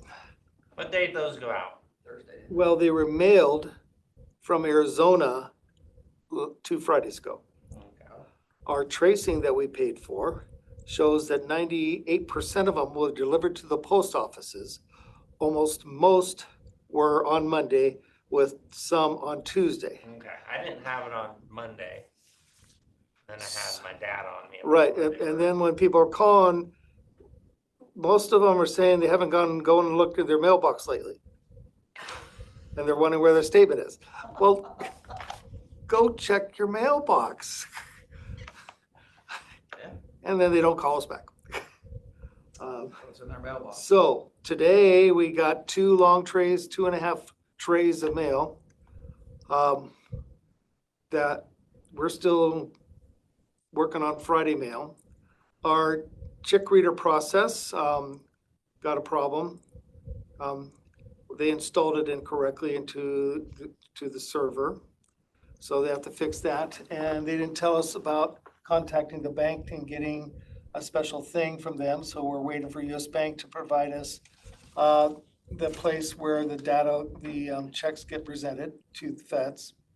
So we're waiting on those 2 things before we start the process of taking statements and putting the check on the bottom and putting the coupons on top. And then the envelope, and then keeps doing the same thing to prepare them to be run through the machine. And then anything that's missing a statement, or it looks like it's delinquents or something like that, we just have it manually posted. We have a large volume of tax statements, but we not ready to put them through yet. So we're just having them sit in the vault, waiting because we have a lot of people coming in, paying taxes. We had a lot of online payments come in. And we got a lot of people coming in doing excise tax affidavits, which is much less inefficient for us than having them come through Simplifile. So they try to have us be their attorneys and help them fill out and tell them everything. They want us to tell them where to all the fill out things. And we're not supposed to do that. Right. And people don't like it when we don't be helpful in providing to be their attorney that they don't want to pay for someone else to get them to do that part. So. You got a sign up that says you can't give out legal advice? Yeah, we do. Well, that's not legal advice. You're asking, we can't even tell them what type of deed. Yeah. Because some deeds are not the right deeds to use for certain situations. Right. And We don't wanna be they're liable. mad at us that we're not even telling, we send them to our link to the State Bar Association that has all these different type of deeds, but you're gonna be the one that needs to determine which one's the right one. And then the affidavits and filling those out. So, that's why doing real estate excise tax is such a review process. And you have to have a lot of knowledge to see all the things the title companies and attorneys will try to get away with everything. And so we keep rejecting stuff with attorneys because they're trying to do multiple transactions in one place when it has to be all separated out. So, we're posting a lot of payments. We've got, and so Connie is working on getting the month end done and getting the Schedule 6 done for counting their harping. We are making some mistakes with our positive pay. We ran out of time and didn't meet the 3 o'clock deadline to prove some that got rejected. We had McKay Memorial with 4 checks that they didn't do the upload on. And so they got rejected because we didn't have a register for them. Who didn't do the upload on? Well, when you have a warrant issue, each of the districts is supposed to upload their file into US Bank. So when the warrants come in against it, they match them up. Right. Well, if you don't do an upload, they're automatically exceptions. And then we have to make contact with the hospital and find the person to get approval to pay them. Well, we didn't have that time because we were so crazy on Friday. Right. So we have some ones rejected that were all of them were legit to pay. But we got to figure out our staffing, trying to just do that part when you have districts who are not doing what they're supposed to do. And so, and we, our biggest group is the school districts that are part of the Wenatchee ESD. They were into this, they started their system, but they forgot to upload. I don't know if I mentioned this last week. They sent out warrants without doing the upload. Because the ESD told them, that's something we'll work on later. No, the system doesn't work if you don't do the upload. And they hadn't done the training yet. And so we had 5 school districts that we had to go a whole bunch and do manually inputting their files, their register into the system so that all the ones that hadn't come in yet would be accepted. And then we had all the whole bunch that got rejected. And so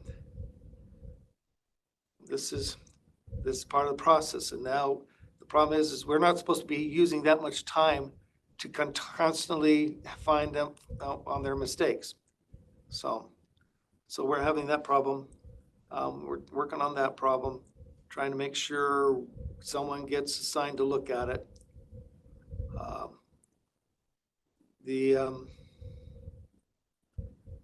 I just got done talking to Fish and Wildlife. They hadn't got their statements yet. They got some, but not all of them, and they all go to the same address.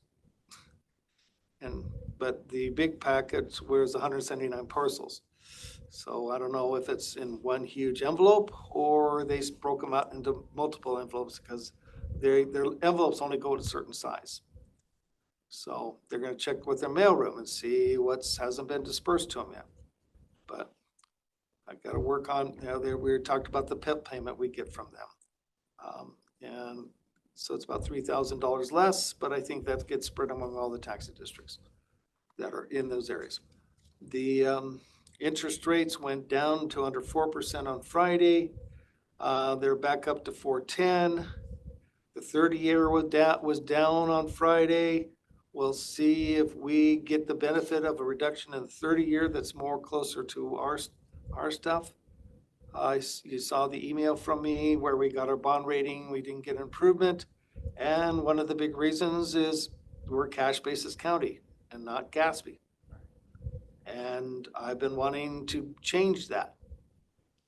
But I'm not in control. That's the auditor's office, accounting. That means people actually have to be trained to do that.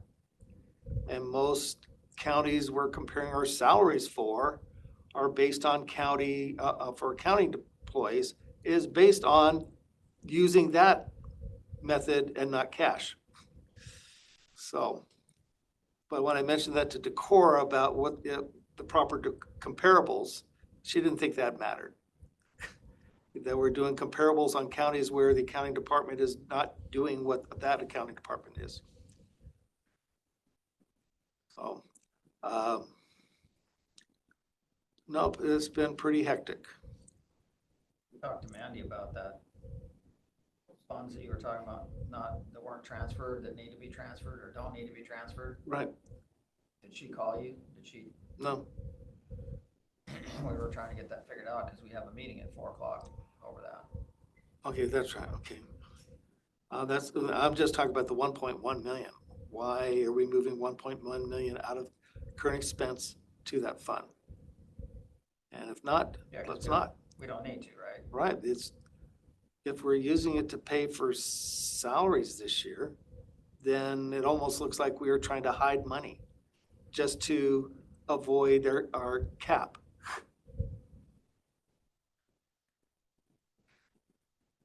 So,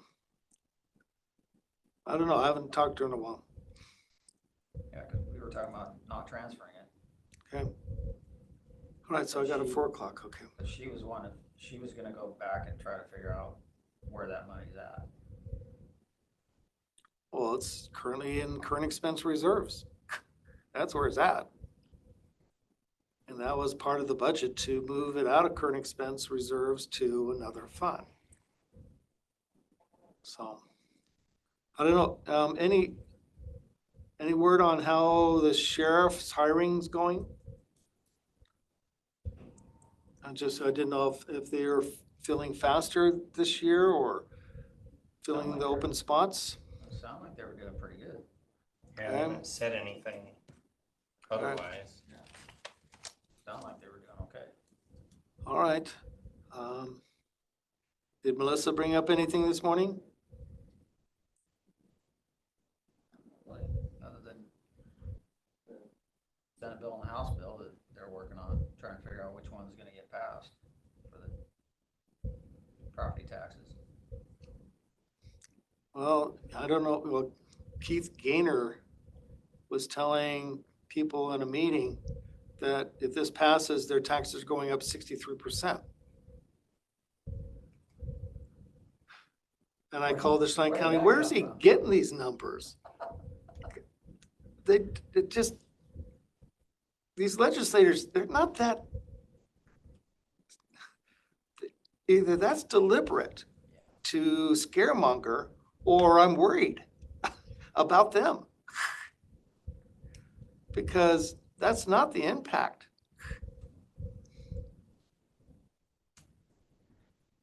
So, okay, yeah, I don't have, let's see. I'm going back, working on the Department of Fish and Wildlife project. I got all these, my next beef. I guess we had refund petitions clear back to the middle of February that we got from Melissa last Monday afternoon, a month and a half later. She did say she was working on a Now, lawsuit with one of the data centers. then we got that today. We finally, the file got pushed to us. We did it. We turned it in on Friday, but it didn't get signed till today. So I don't know if she was gone last Friday. But she's been gone more again. So I don't know if she's having health issues. Okay, because seemed to be having problems just signing basic documents, so right now I got all the ones in the middle of February, and now I'm working on all the ones that we sent to her in March 4th, and trying to get all those processed to be refunded. We have a whole bunch of refund petition interest, and remember, every day that she delays signing it means we're paying more interest Right. for all the taxing districts. And then had this next large one, it wasn't as large as the one we had before, of 3 years, 20, 21, and 22, that for tax years that we're refunding, that Matt was telling me how the BTA made a decision, but they didn't, we're required to pay within 30 days of the decision. But he said he never got anything to tell him they made that decision to know the clock was started. And so when he called me, it was day 30. No, I don't know. Normally they'll send those to assessors, that notice, the BTA. So I don't know if she lost the email. Well, don't they typically put that in a regular mail, so it comes in the? Well, I don't know. mail? I know, I don't know. Huh. So somehow she didn't know. So here we're scrambling to try to get a check out. You can only do what you can do. I know. That's- So that's just, and we, our refund petition we sent to her that hadn't been responded, we sent her multiple emails reminding her about those. And it's still a choice on her part to delay signing them. So, all right, have a good day. Thanks, sir. So who's not here after me? 215. New Hope.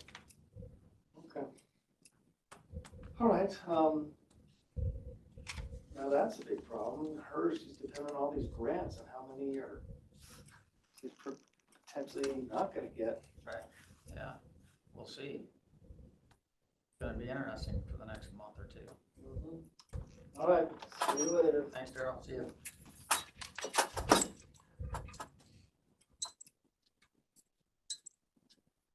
We will go into recess until our New Hope Kids Hope meeting. Good afternoon, it's 2:20 p.m. and we are here for a New Hope Kids Hope meeting. And we have Alyssa with us from Kids Hope. Hello. Can you guys hear me okay? Yes, ma'am. All right. I apologize. I had hoped to be there in person today, but I ended up having to do forensic interviews for our forensic interviewer who was out today. So I apologize. I know that on the agenda, I believe was MDT, like protocol processes. And so I'll just run through that really quickly. And I'm a little disorganized, so I apologize. But I think we just wanted to kind of let you guys know what the MDT process looks like, how we support our partners throughout processes of investigations.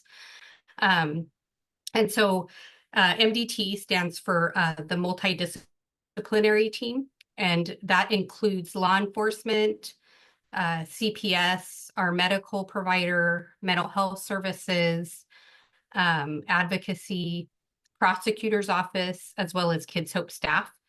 And the approach is really to assist our partners in their investigation and hopefully make it more streamlined. So kiddos that have allegations of abuse, neglect, or are witnesses of serious crimes aren't interviewed multiple times, that information is shared and collaborated between partners so the investigations go more smoothly.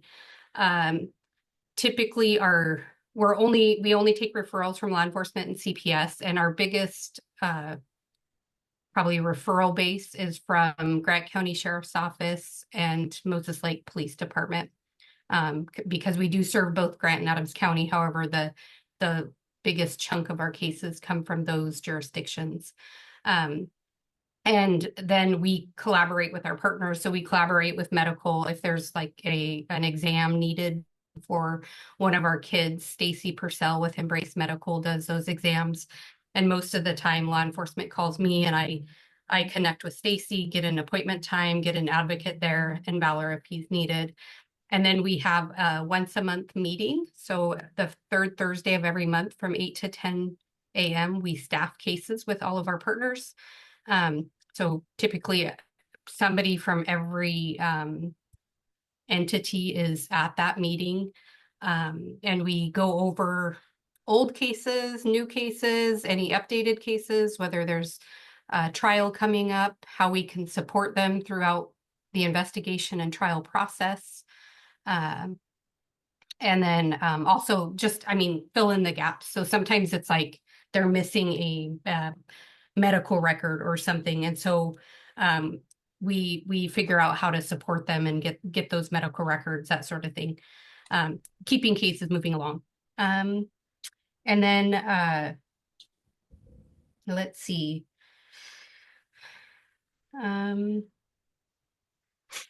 I think that's probably all we do for that portion of MDT. We typically staff cases all together through when a case comes in and we have what's called the forensic interview. We meet with the team prior to that interview, go over any questions anybody might have, meet with the caregiver, meet with the CPS and law enforcement that's there.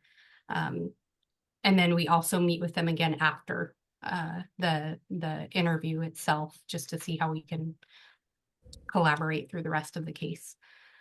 We also as far as MDT wise, we also follow up on like medical exams. So when after Stacy does a medical exam, sometimes there's medication that's needed, or sometimes there's a follow-up care needed. And so we often will ask the advocate to either take the medication to the family or ensure that they get it, or reach out to the family to schedule some sort of follow-up connection. So that's how MDT works. I don't know if you guys had any specific questions on the MDT approach, or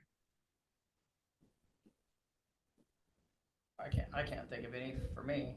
Yeah, no. okay. And then I know on the agenda that we also had our event, and I was going to bring, Susie had a couple items for you guys, and I couldn't make it. I apologize. And I apologize for not calling sooner. It really slipped my mind. So, but we do have our Child Abuse Prevention Month event this Wednesday. And I believe, you're both attending? Is that right? It's at the fairgrounds. It's at the fairgrounds, okay. Yeah. And it's from 3 to 7 on Wednesday. And I think what we've done in the past is have like a commissioner at 2 different booths. And so we have different booths from different agencies. So I think Boys and Girls Club will be there. Grant County Sheriff's Office, Moses Lake PD, Othello PD, DCYF, us. I think there's a couple other booths, but typically we have a commissioner at a booth just helping with, maybe some sort of activity for the kids that we do. Okay. I'll probably come by around 3. Yeah, that's my plan. 3, okay. Okay, that works perfectly. And we'll have a couple things. I'll just give you a couple things when you come. It is National Child Abuse Prevention Month, which is wear blue. And obviously I was going to try to be there and take a picture, and that did not happen today. So maybe we can get a picture with everybody when you guys come on Wednesday for that event. Yeah, I think they had us down on the 14th. Yes, Susie had reached out to Barb, I believe, about moving it to next week, so that way Commissioner Oh. Carter could be there also. Oh, perfect. Okay, sounds good. That would be perfect. I think that's all that was all that was on the agenda. Correct me if I'm wrong. No, I think that was it. That's it. That's all that was on there. Okay. Okay, well, that's all I have then. Okay, All right. thank you. See you All right, thank you. We'll go into recess until 2:30. Anybody calling sick today? Yeah, I got a few sick people. Seems to be the norm today. Yeah, Spring break. I think I only have one out for that, but yeah, The others are just sick. we've had crud going around our office that ends up being a coughing, hacking, gross sounding thing that lasts forever. Just keep passing around, sharing it. Yeah. I mean, it's hard when they're past the rest of it and, you know, they've been out a week and all that's left is the cough, but that lasts for a long time, week or so. That's Couple true. weeks. Yeah. How are things here? Good. Where's Miss Cindy? Oh no. Spring break. Spring break? Grandkids. Had something going on. They were taking them somewhere. Fun. When is the consent agenda now? Is it at a regular time or does it bounce around? Same time as always. Tuesday at 2. I thought it used to be at 1. No. It used to be after our luncheons. Are you talking about the review sessions that they used to do? Have a review after lunch and then consent at 2. We used to do like a round table at 1 Yeah, and then consent at 2. okay, that's what Now I'm we thinking. do a commissioner session at 8:30 in the morning. We don't do a But you round don't table do a round table. because we have, this is the round table. Oh, Just designated to you. gotcha. So, which has worked well, you know, like there's some meetings, obviously you're like 5 minutes in and there's not much to talk about, but you don't need anything and you're not able to get in to see us. It just gives people an opportunity and us an opportunity to work Have through the anything. time. Yeah. So I've really liked it. I mean, I do understand some people saying like, I don't have anything to talk about this week. Well, that's a good problem because last year you couldn't get in front of us and you needed things. Yeah. So The only thing I miss is like the round table, we would tend to hear like what was going on other with people's different stuff. offices and stuff. But Is there any seemed like offices you're wondering about? kinda- Have you been to the jail? No, not yet. Oh, Now that the weather's nicer though, yeah, it's way different than it was. I'll have Yeah. to, It's pretty interesting.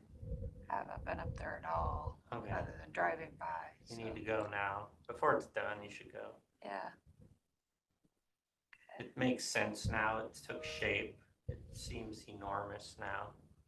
do you have any tours coming up? We that had you know one of? today. Oh, you did? Yeah. Oh, shoot. I need to start making a list of people that want to go and then we'll go again. But we'll probably go, I don't know, next month.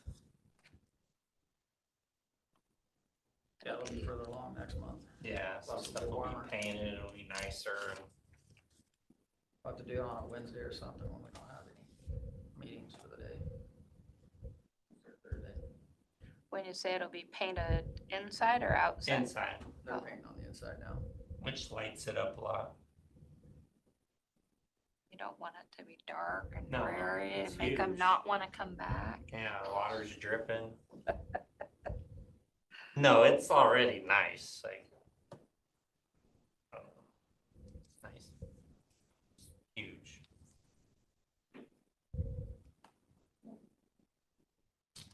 Yeah, I mean, I was looking inside just the little cells and I was like, man, I could stay here. Good pad, Clean, clean, high ceilings, get good meals. free lunch. Somebody else cooking and cleaning. No, Yeah. inmates are not free. No. No. We've had press coming over asking about the murder cases. For the juveniles. Juvenile and the 2 adults. Yeah. That's about the most excitement we've had. Whoa. Were you able to give much? Yeah. While they sealed the police reports initially, but I haven't checked the juvenile one, but in the adult cases, they got orders to unseal those. So Talking about the drive-by ones? it's all public. Yeah. Had a lot of murders lately. Yeah, yeah. Yeah, we have 11 juvenile Murders. detainees or Oh, in Chelan County right now, which is, I think, the most we've had since I've been here. oh, really? And they're all on, well, the majority are on real things. Not just truancy, they don't even do that anymore. I was, I don't know, kind of laughing, not laughing, when the Supreme Court was considering juvenile ramifications, I guess, for committing crimes. And one of the justices made a comment about, well, they're just kids, they're just little kids, and they shouldn't be, They shouldn't be, but they this, are. that, and the other. And I was like, really? I was like thinking to myself, not opening my mouth, but it's like, the only kids that get charged right now are the worst of the worst. And would you really want them living right next door to you? I mean, we had all kinds of great examples of where they're not just nice little kids. Benton County, their clerk was like, yeah, we just had a 70-some-year-old man stabbed to death in his front yard, like, I don't know, 20 times by the neighbor kid. Broad daylight. Because he made him mad. It's just not the same world. Scarier. But I don't think not charging them is the answer. Yeah. So, I don't know what's gonna happen. I just hope it doesn't get worse before it gets better. I've started putting the parents in jail for it. But them sit in jail too. We're in the process right now of, there's a new RCW that wipes off all the juveniles' fines and fees. And it's a tiered implementation. So by June 30th, we have to have from like 2000, was 2015 to 2023. We have to just satisfy all of those fines and fees. The only thing juveniles will be responsible for paying is restitution anymore. And so that's the first tier, and then we go back further in the second tier and further in the third tier. What's the purpose of that? Because court fees aren't expensive. Because we're supposed to be rehabilitating Yeah, people, but court fees not aren't charging. expensive. Court fees are too low as they are in a lot of cases, you know, like you just have an attorney come stand with you in there and it's thousands. But then your court fee is like $200. I mean, I remember when I went to court my one time of my life and my attorney was thousands and my court fee was $271. And all I thought was, why couldn't I just pay the government 10 grand? We would call this thing a done deal. It's just crazy. So now you want to waive even more of the fees? They're all waived for juveniles. It's just They're weird. all, Juvenile doesn't pay a fee. Parent pays a fee. well, we used to do that too. We used to do parent pays where the parents were ordered to pay so much per day that the child was in custody. And that went away several years ago. They don't have to pay anything. But even in adult court, they Yeah, can't no. charge fines and fees for anything. It's basically restitution. The crime victim penalty is $200. Is that right? I looked at Janice for a while, but and that and restitution, and that's all they owe. They get Crazy. more fines and fees in district court than they do in superior court. Which is wild because, yeah, just to walk, like, just to have your case go through to the point is, you know, thousands versus. Almost everybody gets a court-appointed attorney. And there's just, it's a rare day where we have somebody pay for their own attorney. So. They're just gonna plead it out anyways, so might as well take the public defender.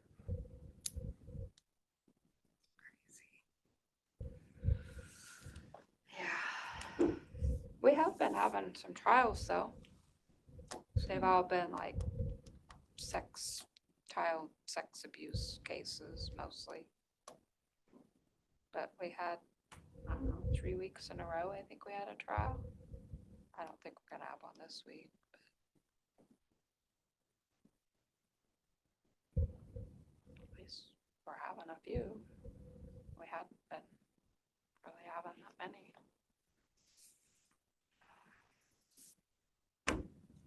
Yeah.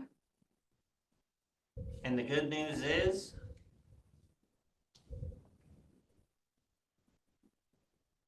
It's gotta end on a positive. Monday at 2:44 and we're done. All right, well, we're gonna go into recess until 3 p.m. when we may be with Superior Court or we may not. Oh. You gonna sit front row? What? You're gonna sit front row? Yeah, I'll do front row this time.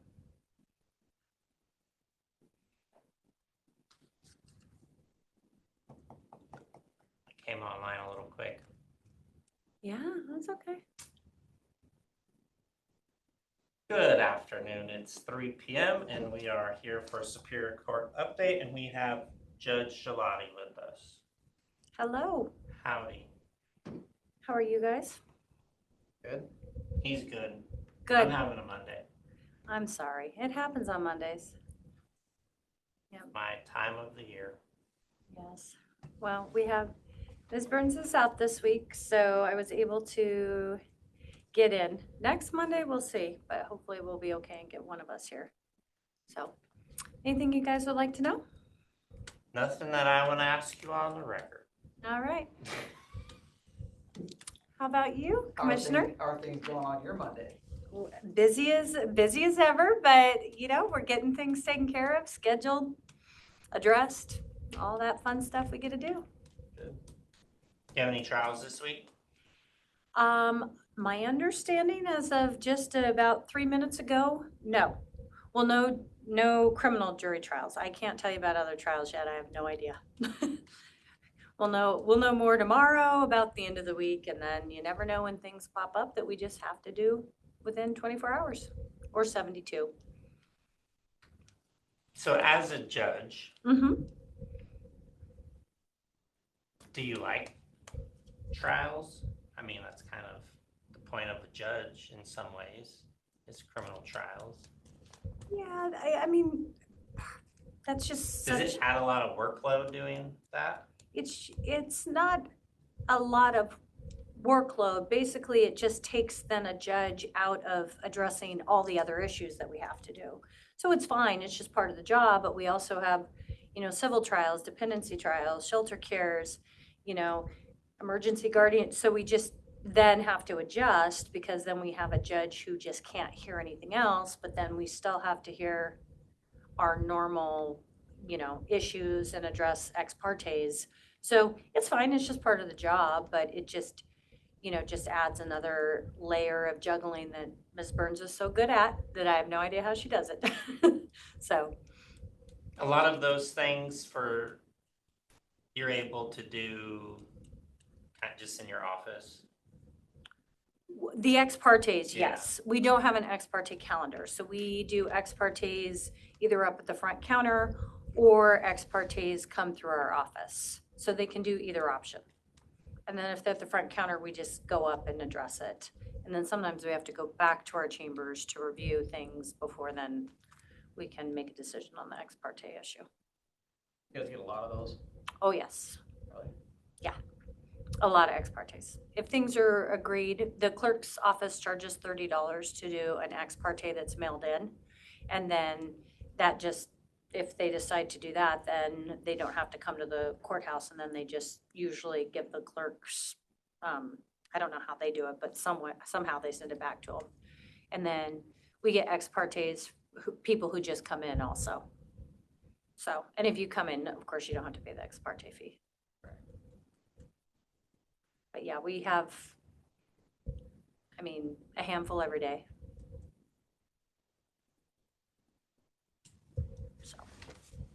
So that keeps you on your toes then? Yeah. Sometimes it keeps you a little busy, but just try to get them scheduled so we can do, certain,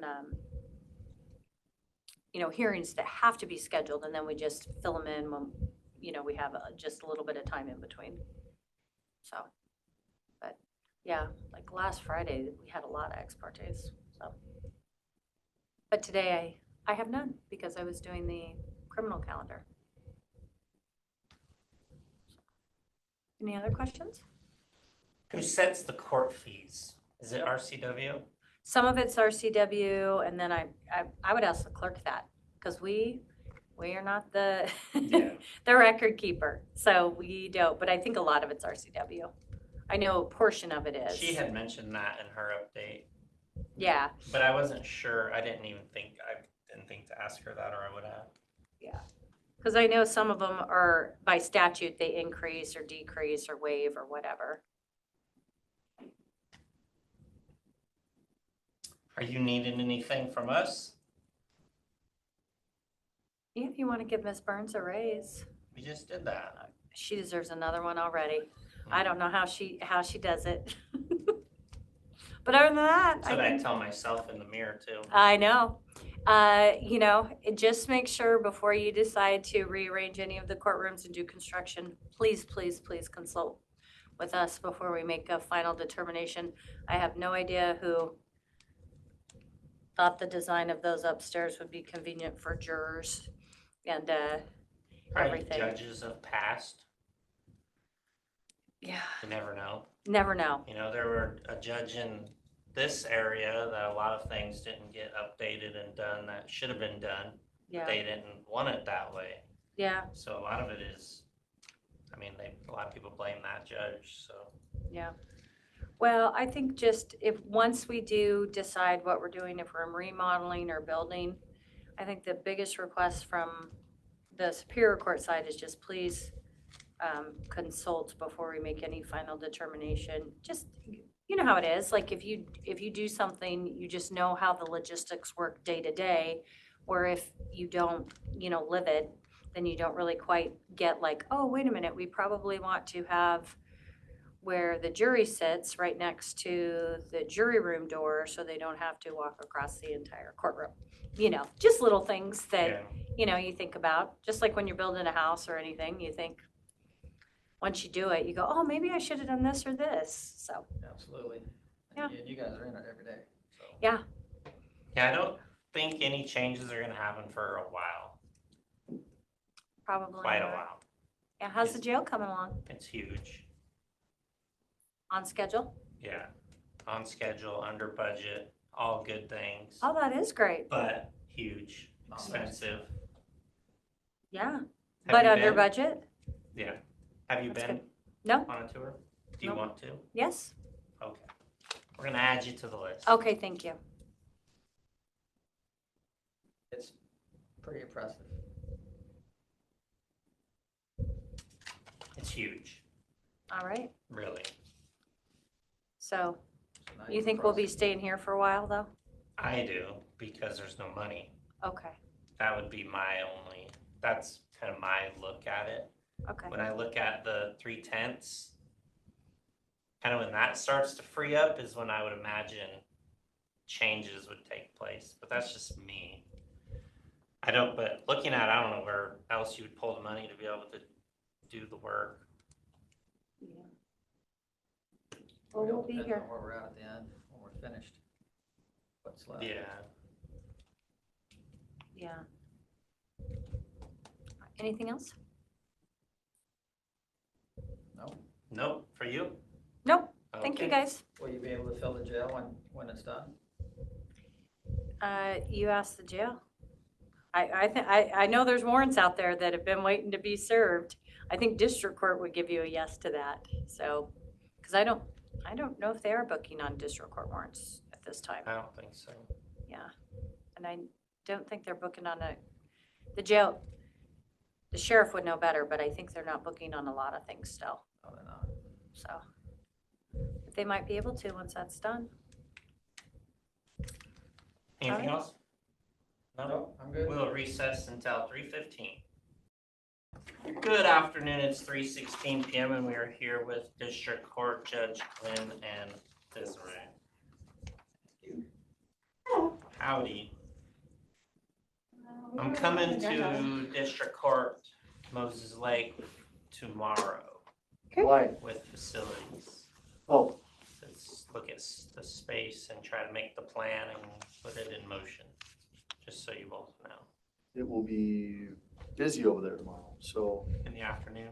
no, not Okay, the afternoon. about 3:30. Well, not as busy. Oh, 3:30? Yeah. Oh, 3:30, well, you 4. should be good. Yeah. Yeah. That'll be good. If you came another time, it would be busy. That's the busy day. Public Defender Day. Yep. Busy. Public Defender Day.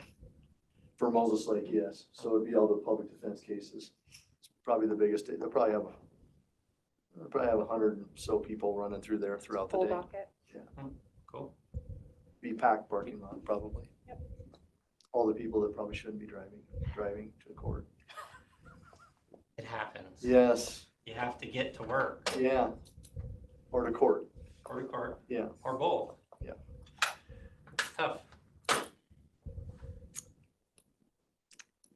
Anyhow, we don't have an agenda, but I sent this to you, Rob. I don't know if you saw it yet. Yeah, I was wondering if you had some budget available for this. Well, that's what I'm wondering too. This is not what I expected. Would have been maybe, good to know that we were going to be significantly over a year and a half ago, but this is where we are. I think there's a lot of room that we can lower, Okay. and we could probably lower quality a little bit in some ways.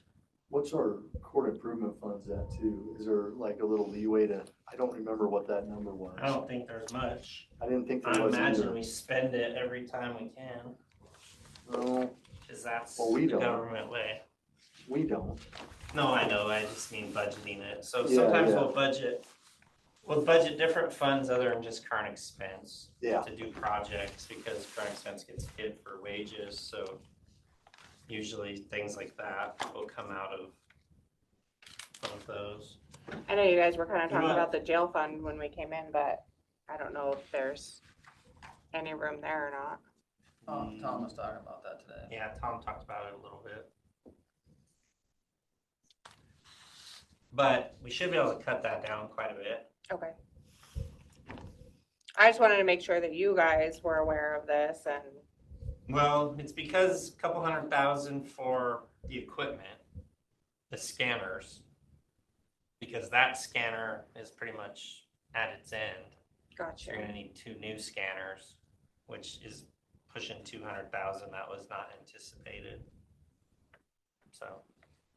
And as a side note, there's separate grants we could probably get for that too. I know like Adams County has a grant for, they got a grant for those, They but, just didn't use them either. well, they couldn't. They don't have anyone to man them. They're sitting in boxes in one of Yeah, their rooms. maybe we could cut them a Maybe we deal. could buy them from them.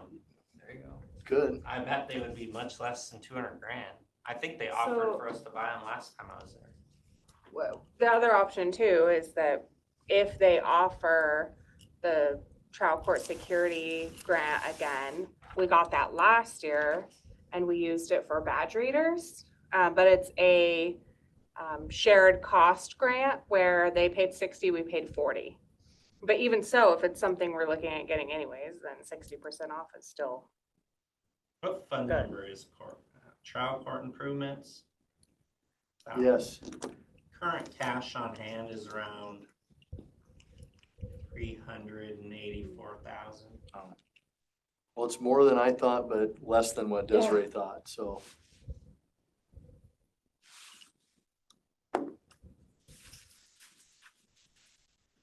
I think too, if, I don't know, like, how exactly it would be designed or brought up, but I don't know if we would need more than one scanning machine if we just bought one nice one. It's just a matter of how to filter the people. Yeah. Because in order to filter the people in, what I envision is, problem is you're gonna have people wanting to go both ways. So the machine has to work. Have to be as you come right in. Yeah, machine this way It and then almost, we need either a go this way or roundabout. this We need a way. machine and then a roundabout to go to the right direction. It sounds weird, but we have I get people, what you're saying. yeah, we have people going 4 different directions. I guess that's what I envision. Yeah. If we're putting it out here. That reduces the amount of security guards you need to man it too. That was the plan. Yeah, But we don't do the design, yeah. so. But if you take away, like if you only have 1 or 2 people instead of, what do we got now in district court alone? 3 Well, or 4? 1 guaranteed, sometimes 2. If there's no juvenile or they wrap up early, they usually send us theirs. And once in a while, we have a random 3rd one. Then we have 2 over there, Yeah. so.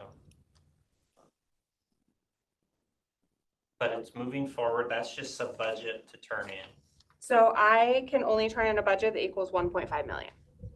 So I Even if haven't, it's over.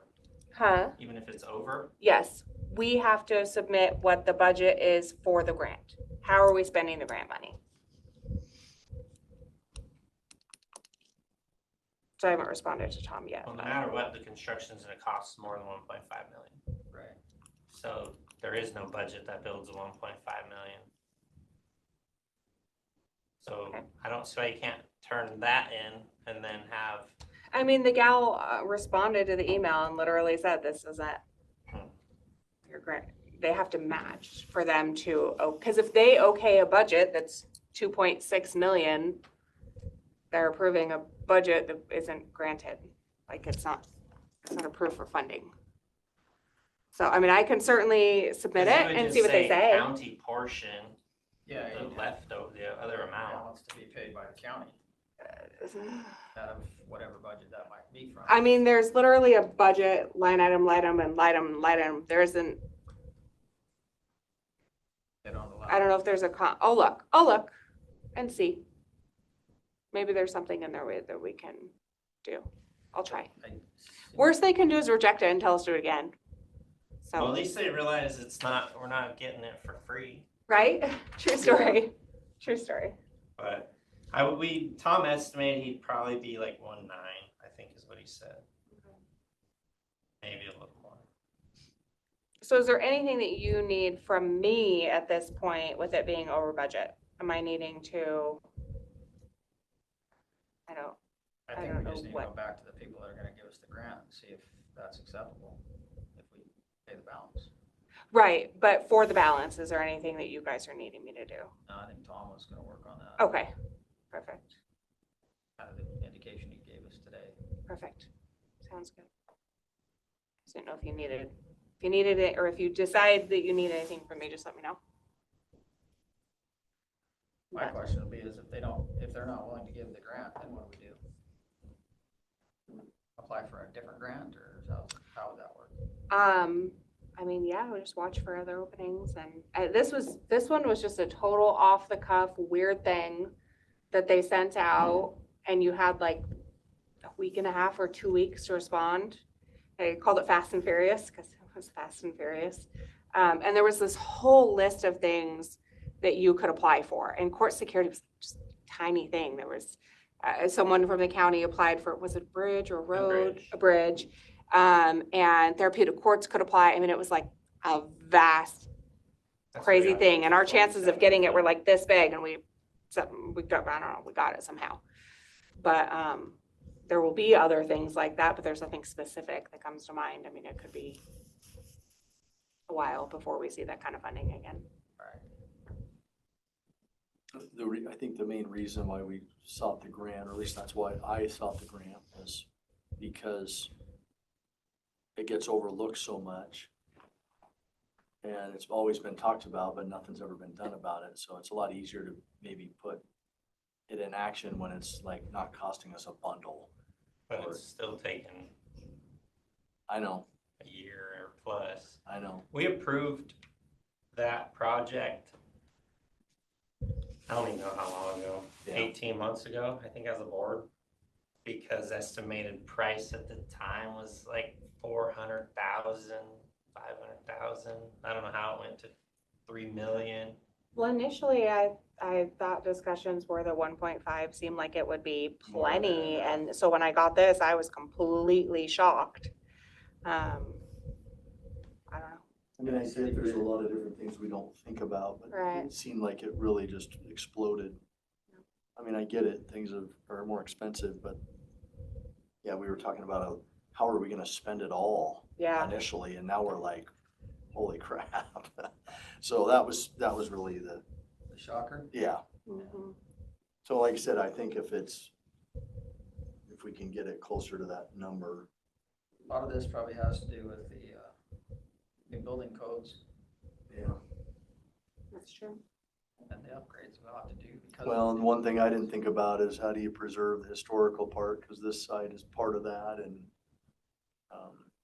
Tom says we mostly get to bypass a lot of the historical stuff because it's not the old courthouse, it's the annex that we're technically doing construction to, so that will hopefully help us. But anyways, we'll keep plugging along. I want to give you an update since I had one. we have, I told you guys, we're working with HR about having a couple people intern, volunteer, job shadow. We're trying to figure out how that works and how it all, but we have a bunch of younger folks that want to maybe come do some work with district court.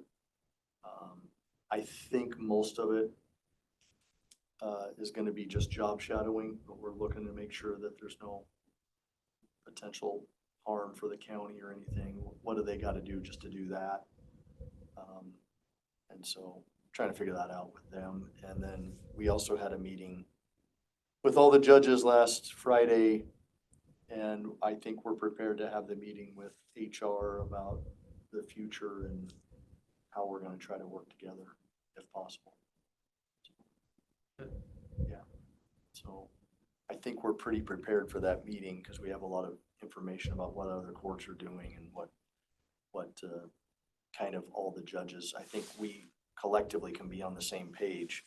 And I didn't want to go into it without talking to all the judges and then have another judge come in next year and like, hey, let's change all this. It's like, let's figure it out and, you know, make it work the best we can. So that should be hopefully working to schedule an appointment with HR probably in the next 2 weeks or so.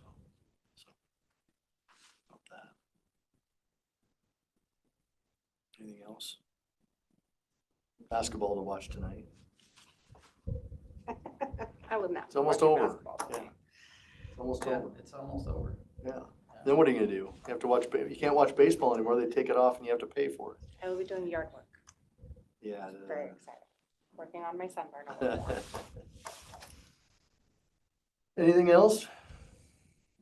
I don't have anything else. Mr. Hill just walks in right in our meeting. Yeah. Oh, I guess you're talking. My time. What are you doing in Yeah. Sorry. Well, thank you guys. Thank you. Thank you. Work on that, Desiree, to get that submitted. Yeah. And if we need to change something, we can, but I mean, I don't remember what it looks like, so I'll get in there and see, and then we'll go from there. Okay. All right, Thank you. guys. thank you. Did you- Good afternoon. It's 3:30 p.m. and we are here with Public Defense for an update. Welcome, Mr. Hill. Well, hello. Well, as always, I don't have too much to tell you, but we do, with our multiple conflict cases, you'll see, in fact, today there was are you still doing the consent agendas at 1:30? 2 o'clock tomorrow. Oh, it's tomorrow. Okay. Well, we have one that's on for an attorney. And there will be 3 other ones that we have. 3 of them have done contract work for us before, but they expired a year or 2 ago. You know, where they just took a case similar to this. And this one just had more conflicts, so I had one more out of Ellensburg that agreed to do one of the cases. So at any rate, those will be coming here tomorrow, and hopefully next week we have the other 3 on it. But they're beginning work anyway, and because they have to do that. So we're working on that, and you'll see that coming. So I don't know if there's any questions about that, but no. They're really just the standard contracts, but they're basically at an hourly rate.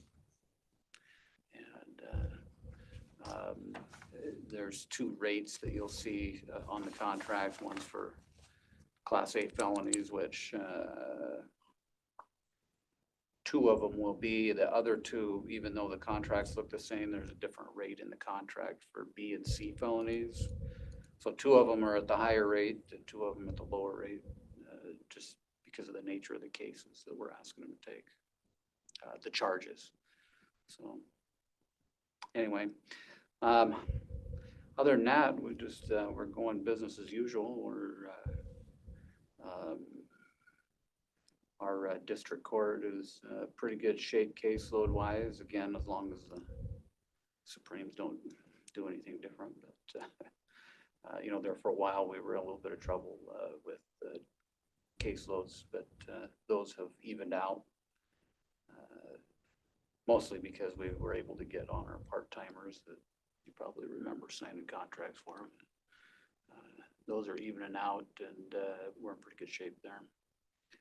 And so anyway, yeah, that's where we're at. Okay. Do you need anything from us? For you to sign those contracts, I guess. All right.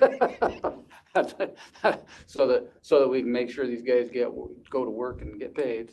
But other than that, no, I don't think so. Okay. Anything for him, Kevin? No. All right. Well, thank you. We'll go into recess until 3:45. Thanks very Good afternoon. It is 3:47 p.m. and we are here for a prosecuting attorney's office update with Kevin McCray. I need about a 5-minute executive session for litigation. We are going to go into executive session beginning at 3:47, coming out at 3:52 for litigation RCW 42.30.1101I. It's 3:52 p.m. We are out of executive session. No decisions were made. I don't have anything else to talk about. Anything you got, questions, concerns? No. Your contracted attorney's going all right? We're getting there, yeah. They're actually gonna be employees, but remote attorneys, yes. Okay. We're Oh, they're not contractors, remote employees? just remote employees, yeah. We got a little kickback on that. From Renew, remote therapists. We didn't allow remote therapists to continue at Renew. Argument basically was, well, we're not short therapists. Yeah. Whether or not that's a good argument, I guess we'll see soon. Yeah, well, I mean, yeah, it's, I'm sure it'll come to you guys at some point.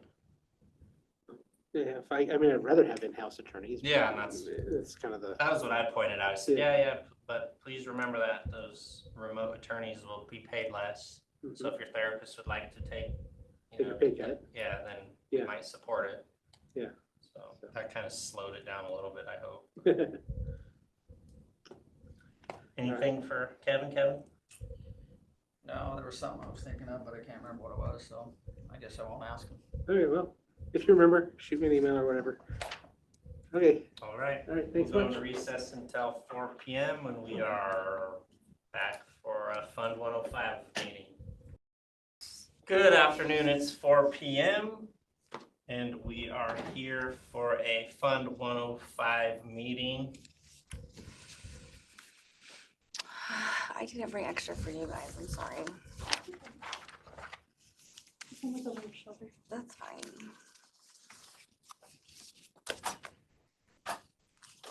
So the $2 million employee transfer was in 23.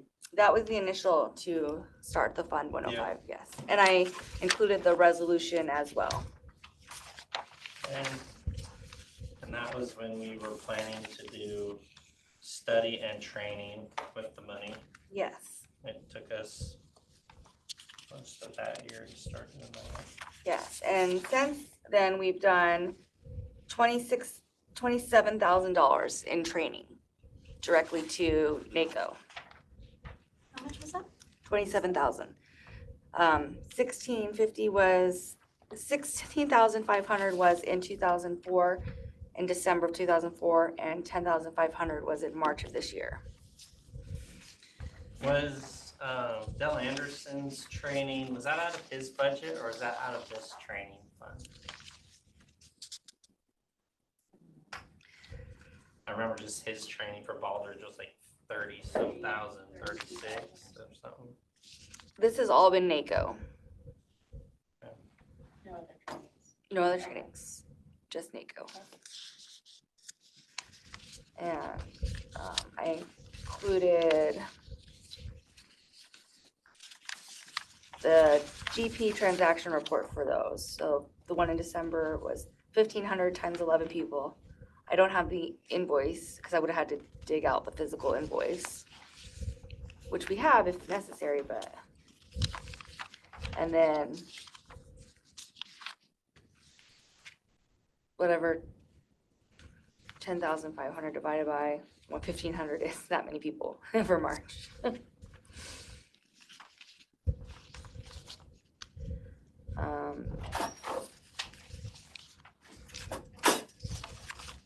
I guess Daryl can have my packet. The history of 105. Well, I don't know why it was created. It was created for salary surveys. Which, and I always wasn't sure what it meant. Okay. And I have the resolution attached here, Gerald, for the creation of the fund. The salary survey is what HR is going to be, they've started now. And then training as well, so the NACO leadership trainings and other trainings, we designated funds into there.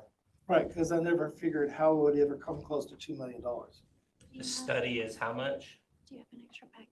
But we're looking at 240,000 for the study, and then the rest of the funds were to I have an extra one of the long pieces. for wage adjustments if necessary. Okay, so, And training. the training, and so the training won't be $1.8 million. No, and it's supposed to help cover the cost of the increase, that if the salary survey suggests that there needs to be increases to certain positions, that is in that budget as well. Okay, so then the question is why did we need $1.1 million more dollars to be put in that fund for this year?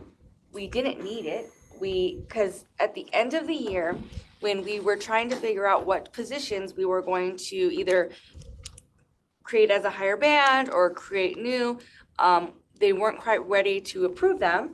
So they put 1.1 million and this was a good place to just put it for that purpose for when they went through and approved. And they've already allocated this much money, so almost half of the 1.1 million towards salary increases, position changes. Yes, and that's what that 1.1 million, the intention of it was to do this, and as they come in throughout the year, as we get new requests and evaluate them, and that way we have the money, because they're obviously not gonna be in people's budgets. So you would put this money back in incurred expense, you wouldn't pay the wages out of this fund. No, they'll go to whatever fund is the person's, like, so out of 105, it's gonna go to planning, it's gonna go to coroners, it's gonna go to fairgrounds, it's gonna go to HR. Right? So wait a minute, why is the current expense paying for fairgrounds? We've always supplemented them. Right, so, right, but you need to make sure it's that type of transfer. So.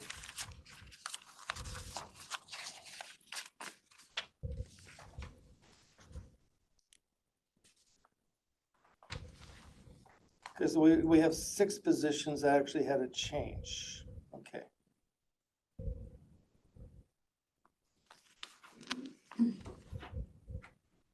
Unless this is wrong in that one column for the office assistant. Was. It has a blank. The blank? Yeah. That's because it's in their budget. Okay, So they didn't need money out of the 1.5 all right. or the 1.1. So we're putting it, we took money and put it out, and then we need to back into current expense to actually show it, so we can show it properly being budgeted, so that when we do the budget for 26, that those things are already in the current expense fund. So then again, why bother putting money into the fund and then putting it right back? Because when we did it in 2023, you come to us and you wanted 2 new employees. Okay, so in 23, you asked for 2 new employees for 24 during the budget process.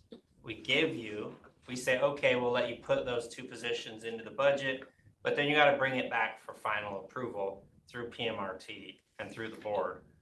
What the electeds and some of the department heads were basically doing, electeds mainly, they would say, this was the main one. And our decision was, okay, you don't get to. Or, I mean, we can put this money back in, but the other 5 million until we know where we're gonna, or 500,000 until we know where to spend it, there's nowhere to put it. No. It was set aside for the special purpose of being held until these were approved, these additional positions or classifications. And until then, it's not current expense money. It's money, it could go to a different department if they wanted to. I'd love to have that conversation with the state auditor's office. I'll give, you can, I guarantee you, they're gonna tell you it's within their authority to do so. Okay. It's a special purpose fund, all within their umbrella. They could roll it into current expense even, Daryl. It's still the county's money. So actually, the total is $5 million. The remaining portion is 4.4. That's actually going to other funds that aren't going back to current expense. The 5.2 million and 1.1 went to 105. Right. So then, if we didn't do the 1.1, we still have the near $4 million. Yeah, which is going to other funds that were to supplement something else, and where it's not intended to go back to current expense. Yes. So those were fine. This one is fine as well. And we have a different opinion on that.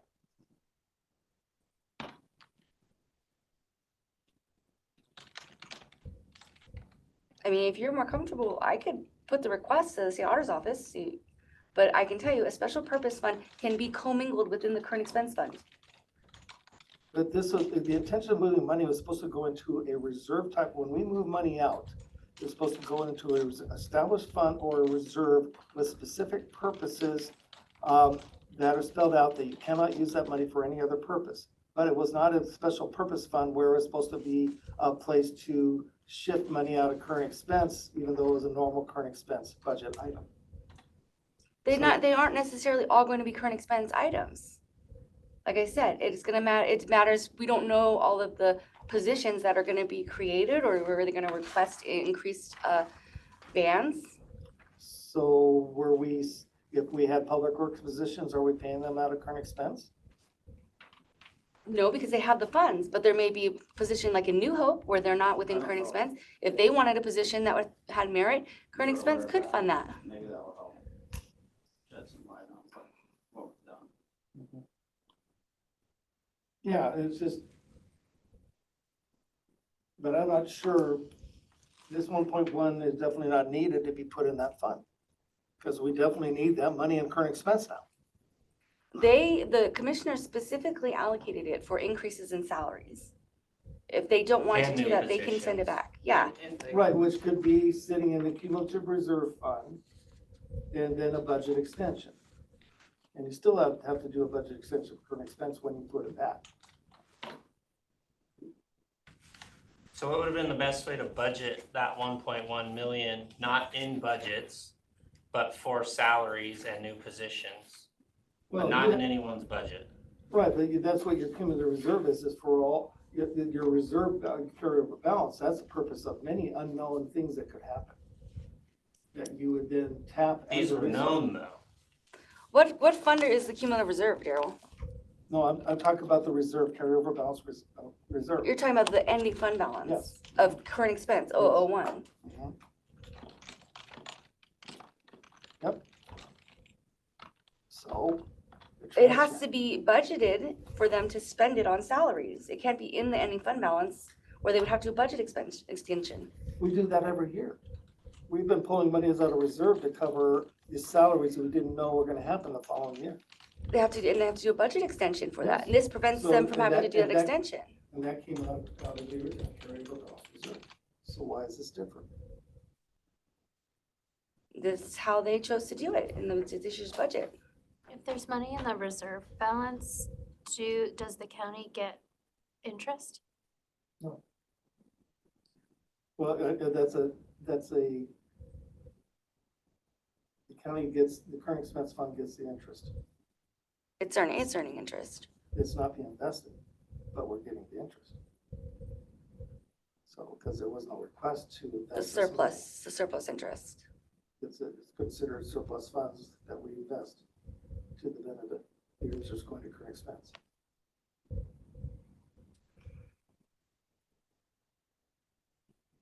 So if we reached out to the Department of Revenue, asked that question, The state auditor's office? No, these are state auditor's office. state auditor's office, I'd be happy to ask that, and I can guarantee you they'll come back. There's nothing wrong here. You guys can create a special revenue fund for special purposes of your guys' choosing, budget money within it, spend within those terms, not spend within those terms, and roll that money back into current expense. You guys absolutely can do that. But then you have the additional factor of cap. That is also in play. What is that cap? What's the goals of the law that was passed? What's the goals of the law? If you're not gonna do a tax reduction, then it has to be spent something that's not current expense.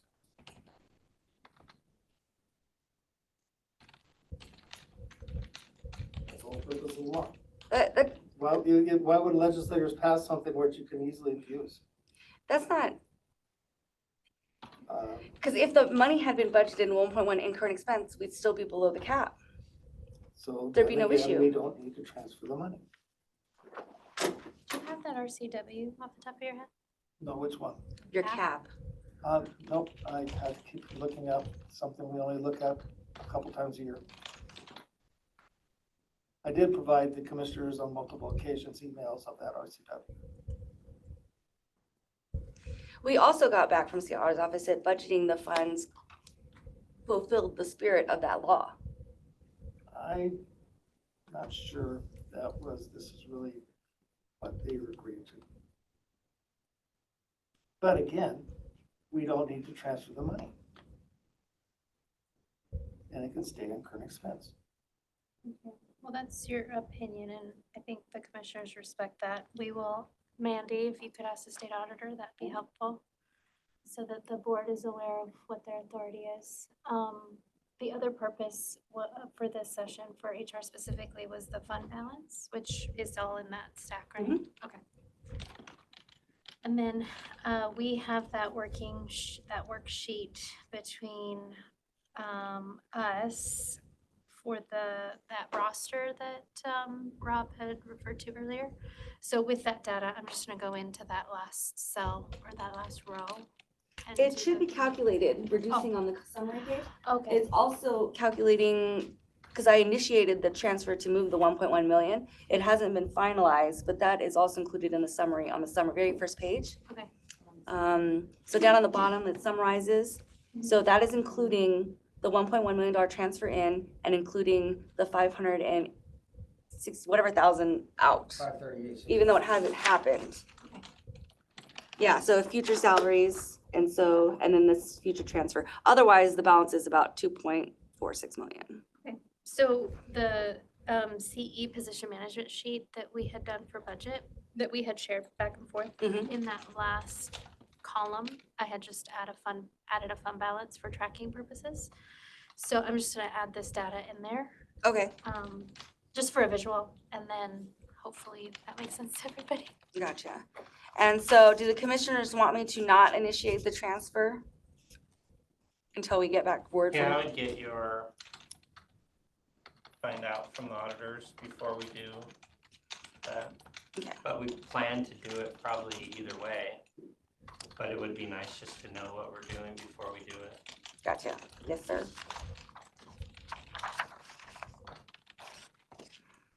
And then we'll go with the information from there and make our plan for the 26 budget. So excited. 24 was rough because it was Do you a want lot any of this? electeds basically saying, It was very adversarial. yeah, which is what caused us to do it this way. Copy for the For 25, and then for Are you done with this? 25 budget, they That's fine. put the wages in there with the wrong bands and steps listed anyways, so. Thank you.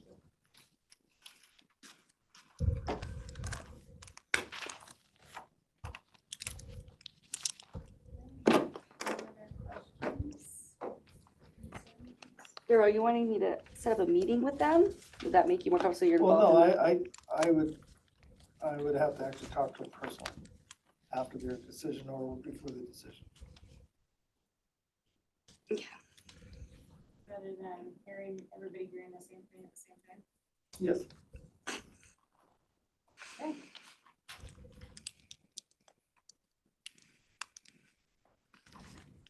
Are we dismissed? I don't have anything HR has nothing else, Daryl's got nothing else, you got nothing else, Kevin, you got anything else? Have a great day. Thank you, sir. Thank you. Thank you. We will go into recess for the day. It is 4:20 p.m. Thank you for being with us.